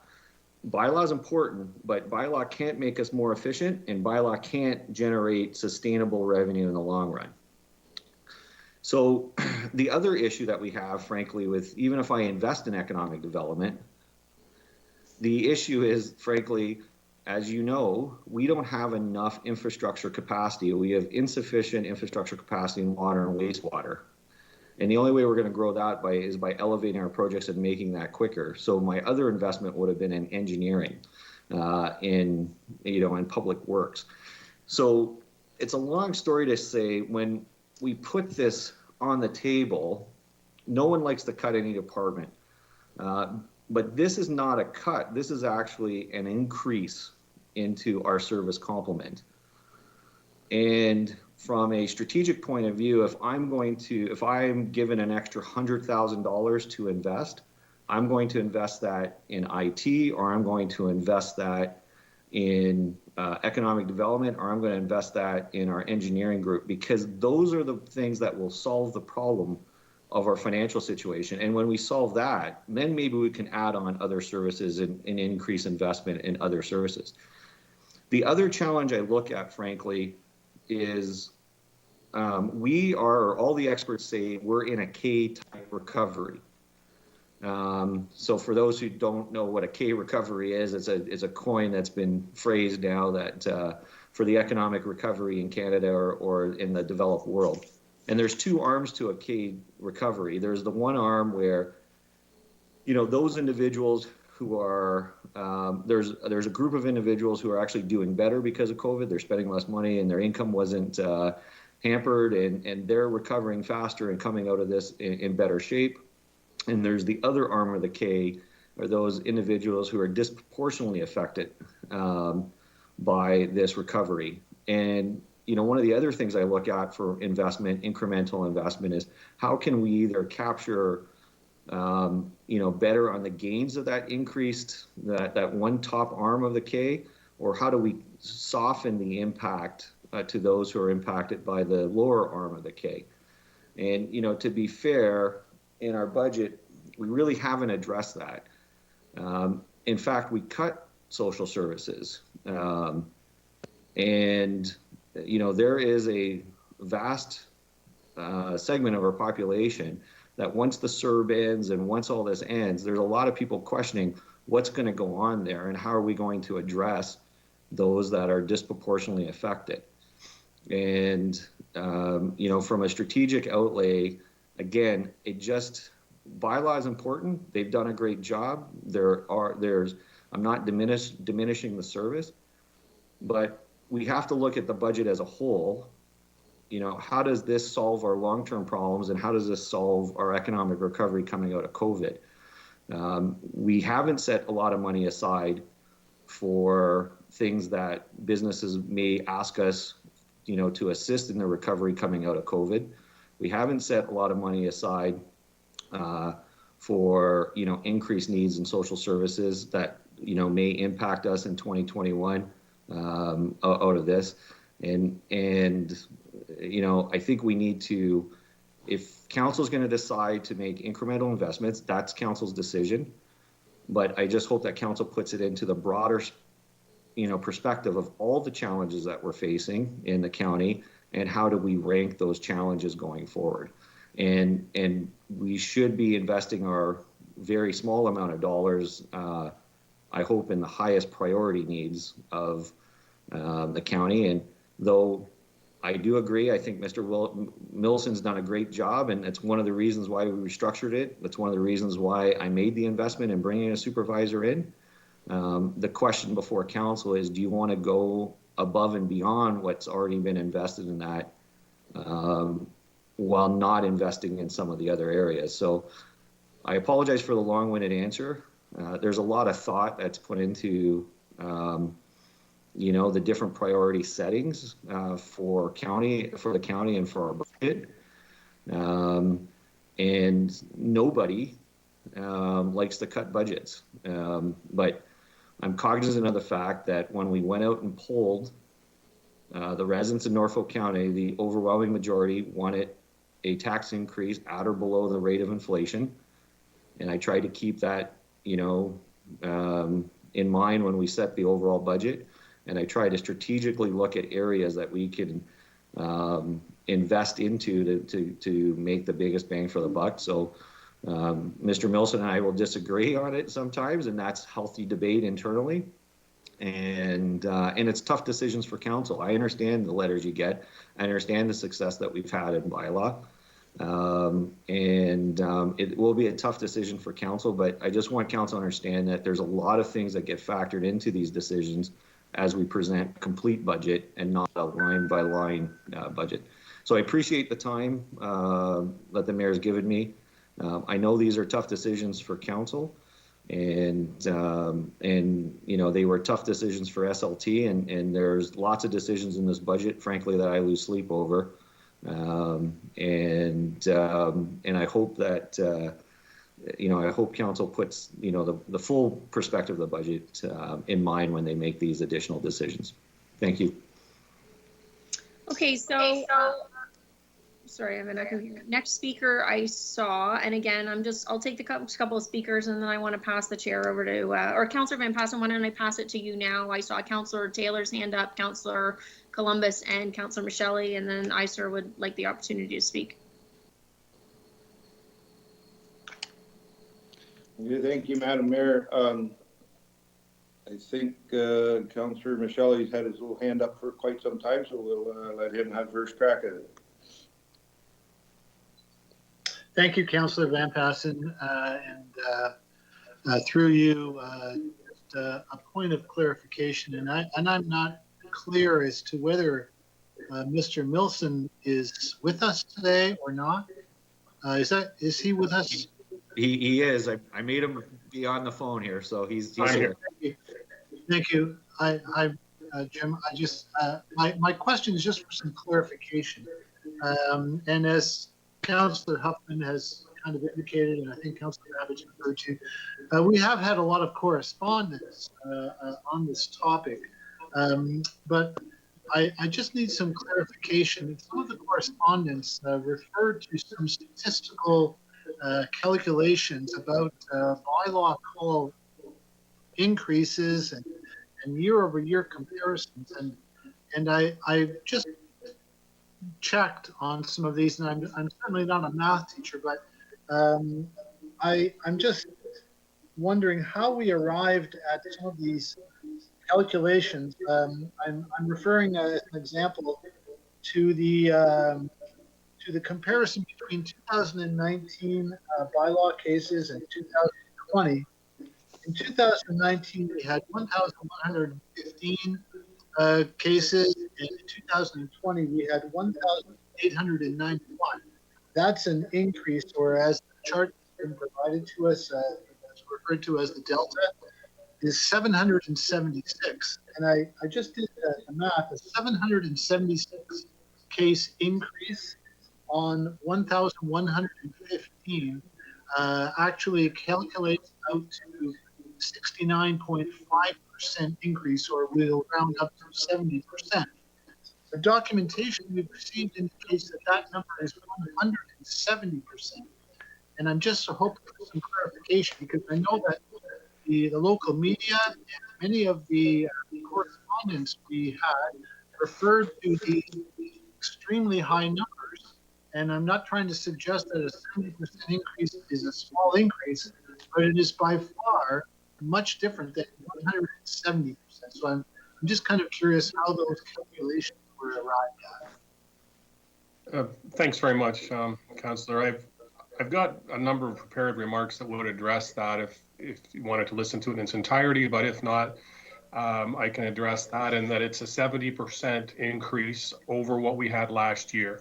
It's not 170% more than we had, it's 70% more than we had last year. So 100% is all we had last year, 70% more is 170% of that number from last year. One of the remarks that I had sent in my email originally to all of you was that, and it was a little misconstrued, and I just want to straighten that up as well, is that it's a 200% increase or 100% more calls for the last 4 months of the year. So from September through December, we were even higher than the over-year average. And normally, the calls fall off completely in the fall, and it's changed quite a bit. So, like I said, I have some prepared remarks that'll kind of explain some other things that show the number is probably, when you look at all of what was done by who, it'll be over 200% for the whole year, like twice the amount of calls for the whole year. Thank you, Jim. I will look forward to further commentary in your other remarks. Thank you. And maybe we'll allow Mr. Milson to go ahead with your remarks, and it might answer some questions rather than individually. We'll do them collectively. So go ahead, Jim, and give us your presentation there.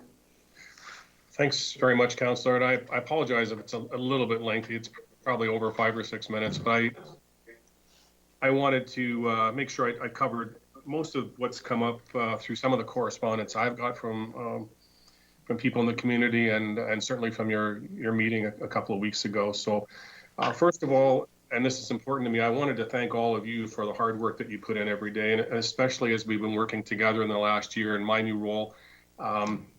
COVID-19 has been very difficult to deal with, along with bylaw and redeployment of staff, and then, of course, these monetary issues. So I worked in the provincial government, went through the Ray days. I'm acutely aware of tough times call for tough measures. So I do appreciate what you're going through, and I thank you for that. Last spring, when Mr. Burgess approached me to take on the new role of the bylaw supervisor, I was tasked with, assisting with public safety measures during the pandemic, and more broadly to deal with some lingering issues in the department that included finding efficiencies and improving service delivery and developing a more cohesive team structure. And we've seen some positive outcomes in each of those areas in a short time, and as there's some proposed downsizing now, I'm thankful to have the opportunity to discuss that with you. It's important that you know the structure a little bit, and we kind of appreciate what the roles are so that we understand who's doing what. As you know, there are 5 enforcement officers and a supervisor in our bylaw department. But one of those 5 officers is assigned exclusively to cannabis investigations, and he's very busy.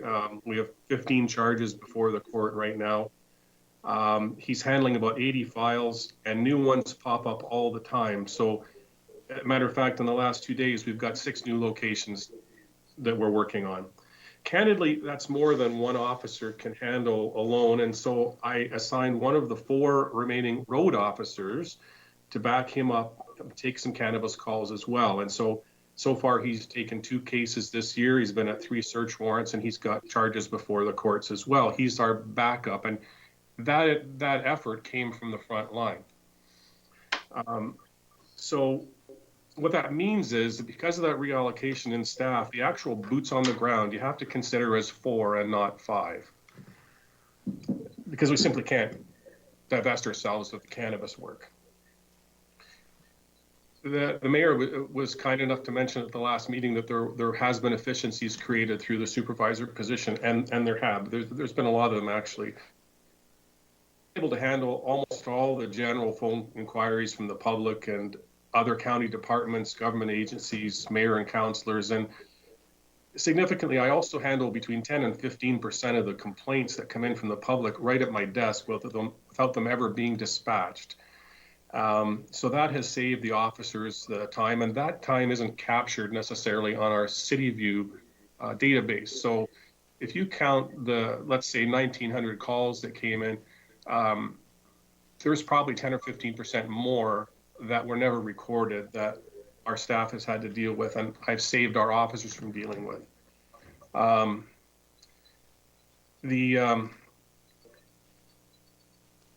Working from my desk has allowed officers to get to other matters more quickly, and as a result, our standard of 48-hour response, which was not always met, infrequently as a matter of fact, that's been reduced to just a few hours, and in some cases, I'm dispatching people right away, and they're heading out right away to a call. So I want to go to the statistics for a sec that Councillor Michelle was mentioning, and I want to do a calls for service comparison just to show that, yes, there was 1,115 investigations in 2019 and almost 1,900 in 2020. Every month of last year saw an increase over the same month the year before. And at the end of the year, there were 70% more calls to investigate for our officers than there was the year before. And as I previously reported, during the last 4 months, the calls for service were double for that time period. We also have to remember that for 3 months last summer during COVID, our officers weren't even doing bylaw calls. They were there to do. The public was still complaining, but they were tasked with COVID work. So you take 3 months out of the summer, plus what I'm doing at my desk, add it to the 70% more. I think a conservative estimate, and it goes along with what Andy Grizel was saying a few weeks ago, most areas are finding a 200 or 300% increase in calls, and we're no different. So the work definitely is there. As some of our councillors and our staff, and especially our solicitor, can attest to, many of the bylaw calls that have become much more complex, and they consume a great amount of our county resources and time to manage. And zoning disputes, Long Point parking, Airbnbs, beach issues, Turkey Point and Port Dover, Sea-Doo rentals, complex property standards complaints. The downtown Simcoe has lingering issues that they're going to be with us for a while, and the derelict buildings to shopping carts to garbage. Working with our OPP partners has proven to be beneficial, and we've made a good dent there, and I received some positive input from the BIA on that. But we're also seeing an increase in disputes with people in new subdivisions in Simcoe and Port Dover. The more that we ask people to come in and the more we condense people in smaller lots, there are more complaints about property issues and with each other. So it's the more complicated ones that take an extraordinary amount of time to investigate. These aren't just laying parking tickets or issuing an order to clean a yard. Sometimes they're months-long investigations. One in the West was 5 months before we settled it, and I think the mayor and well, certainly a number of staff were out dealing with that one as well. I just settled that this last week. So, at least I hope. So we're almost into February with the pandemic still raging, very few vaccinated, and we have an emergency order in place that's just been extended. And the first order's extensions went on for months, and we're once again dealing with complaints under the closure and gathering rules. So prior to the pandemic, I understand what the CAO is saying, but we were understaffed for the calls we had. And I would submit that at a minimum, maintaining the current capacity is required at this time. We actually need more capacity than we have today. And we needed more in 2019 when numbers were lower and we weren't in a pandemic. As I said, more people are moving here, which is fantastic news. But with that growth comes an expectation that the public will get timely and efficient bylaw services. And with the efficiencies we're managing, with less staff, I think we would have more trouble, a lot more trouble. So were we to reduce our strength to 3 officers from 4, we would increase the calls per officer to an average of 630 a year. And that's if we remain at the annual numbers we have now. And as I mentioned, our clerk has previously noted, most other jurisdictions are seeing an increase in calls for service. And I think that trend is going to continue here, based just on even what I've seen this month. This increase in workload would add stress to a reduced team of investigators. And as you can imagine, it would be compounded even more in summer when we have tourist issues and we're reduced to just 2 on the road, while 1 is on vacation in peak season. Our summer bylaw students, they're only available to manage parking. They have to be supervised as well. So potentially for a number of months in the summer, or a number of weeks anyways, I'd be down to 2 officers, 2 students, and that's it. What we saw last year on Long Point should say enough alone about the need to manage traffic. And it's very difficult to do if we don't get more students or we keep the staff we have. We should also consider, I think, forward thinking that, you know, if you have 3 officers working and you have even one of them go off sick or injured, you're now down to 2. And, you know, there are a number of positions in the county that respectfully we can replace or have backfill with someone else in the county. A clerk's position, as an example, can be learned relatively easily, but you can't just replace a bylaw position. So to echo what Mr. Burgess said a few weeks ago, to be sure, there will be a reduction in service if this reduction goes ahead. On that note, I just want to return to staffing levels for a moment, and I apologize for taking so much time, but it's important. Unless council decides to reallocate the dedicated cannabis investigator position back to the road, we should consider that Norfolk County currently has an officer to population ratio of 1 to 16,000 with 4 officers. That would move to 1 to 21,000 with 3 officers answering calls for service on the road. And that very high ratio is even more dramatic when we consider that those remaining 3 officers will have a lot further to drive from call to call with less of them available. So by comparison, the average of Brant and Haldimand counties, St. Thomas, Woodstock, and Tillsonburg together, those 5 agencies, is 1 to 8,800, or about half of where we are now with no loss of manpower. So I'm advised that Haldimand is looking to increase their complement by 1. It was discussed at the previous meeting about wages, and I'd like to address that and administrative assistance for a moment as well, because they both came up. A Norfolk bylaw officer starting wage is the lowest of all 6 local comparators except for 1. And Norfolk officers are just at the middle of the pack for those with the most experience. As a matter of fact, our highest bylaw officer wage is still over $9 an hour less than our neighbor Brant County receives, despite a much lower officer to population ratio there. And regarding admin assistance, and some of the public have responded in emails that I've seen saying that it's great, there's efficiencies there, but In actual fact, bylaw has always had a dedicated half-time customer service rep, assisting us as well as building with admin functions. And that's issuing permits and taking calls for service over the phone, things like that. We didn't gain any efficiency with our restructuring. Those responsibilities were just moved to the clerk's office, or they will be. So there was no efficiency gain in that respect. Finally, I'd like to consider the actual liability to each taxpayer when we look at a cost-benefit analysis of a reduction in bylaw services. As we know, the 2021 proposed tax levy, and I stand corrected by what Mr. Burgess said, but I was told $104.6 million, includes a reduction of one bylaw position. So I'm advised that this reduction in staffing, based on an impact count of 32,753 properties in Norfolk, would save $2.64 on the average property tax bill in Norfolk this year, equating to about 22 cents a month per property. As municipal employees and elected officials, I know it's critical we consider our finances in every decision we make regarding hard-earned tax dollars, and that's what the public expects, and that's what they should expect, no less. However, I don't think anything or everything rather can be quantified by a dollar amount.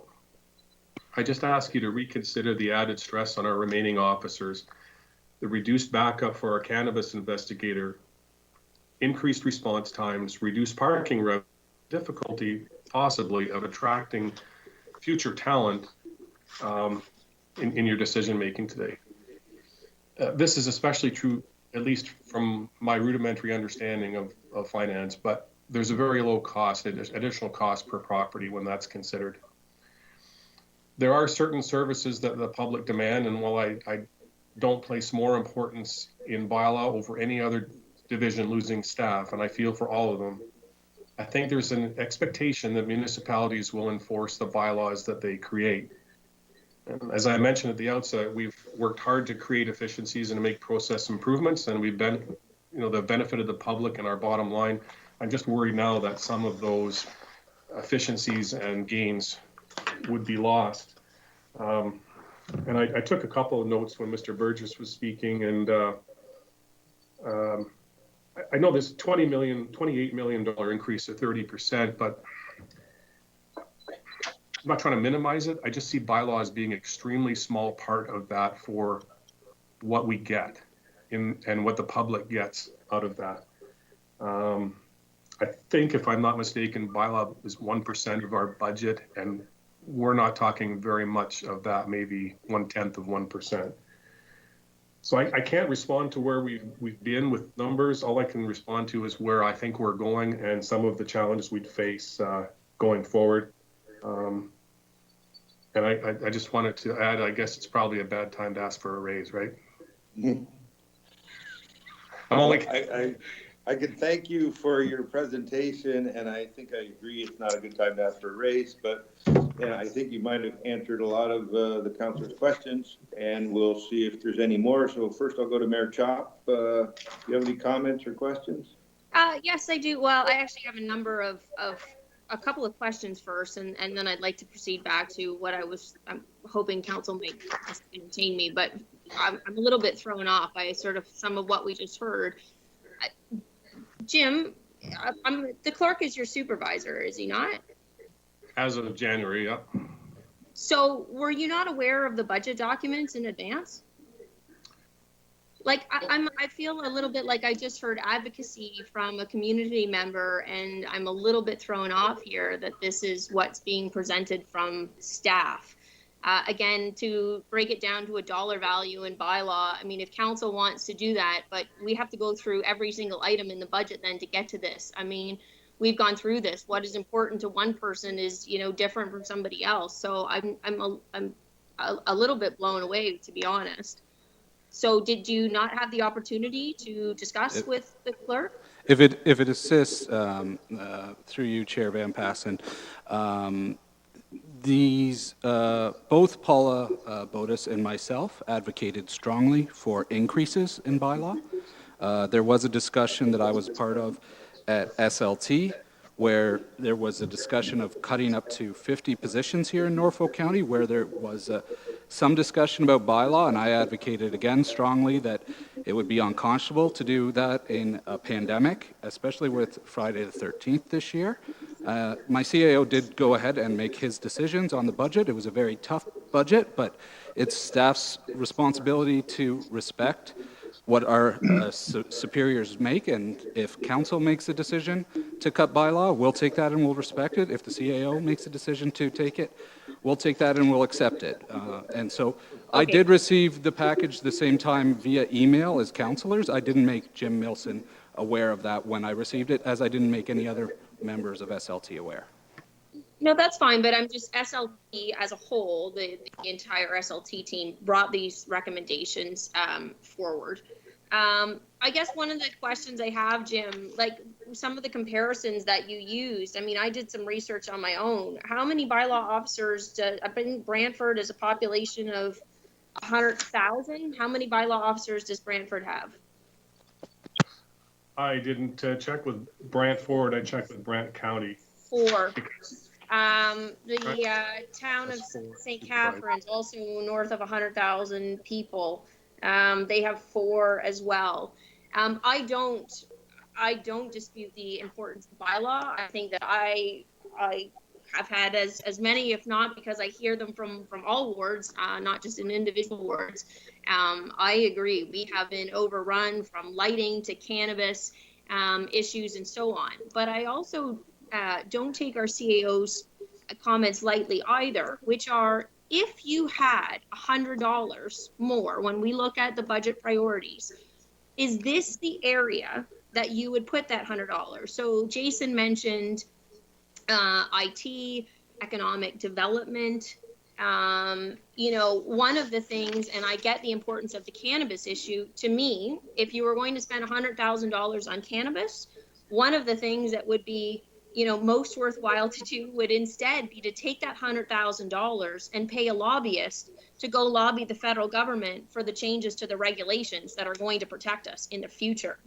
That to me is, if you want to focus, that's where most of these emails and letters and so on were coming from, and I can understand. And that is an area that you know, Norfolk County hasn't focused on in the past. It was interesting. I actually had a meeting yesterday. Councillor Van Passen was on it. With the Attorney General in regards to cannabis, and you know, Councillor Van Passen can attest. You know, I made a suggestion that he said, you know what, I hadn't even thought of that before.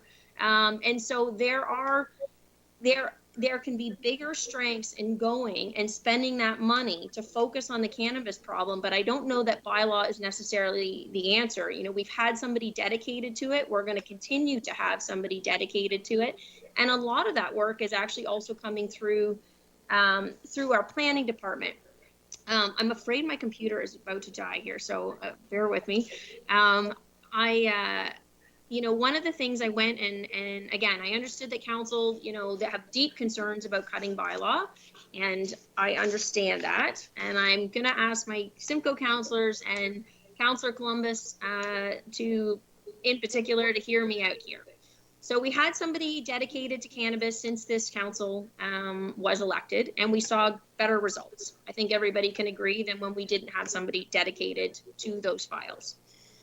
The next biggest challenge that we have in terms of bylaw is our downtown issues. Downtown Simcoe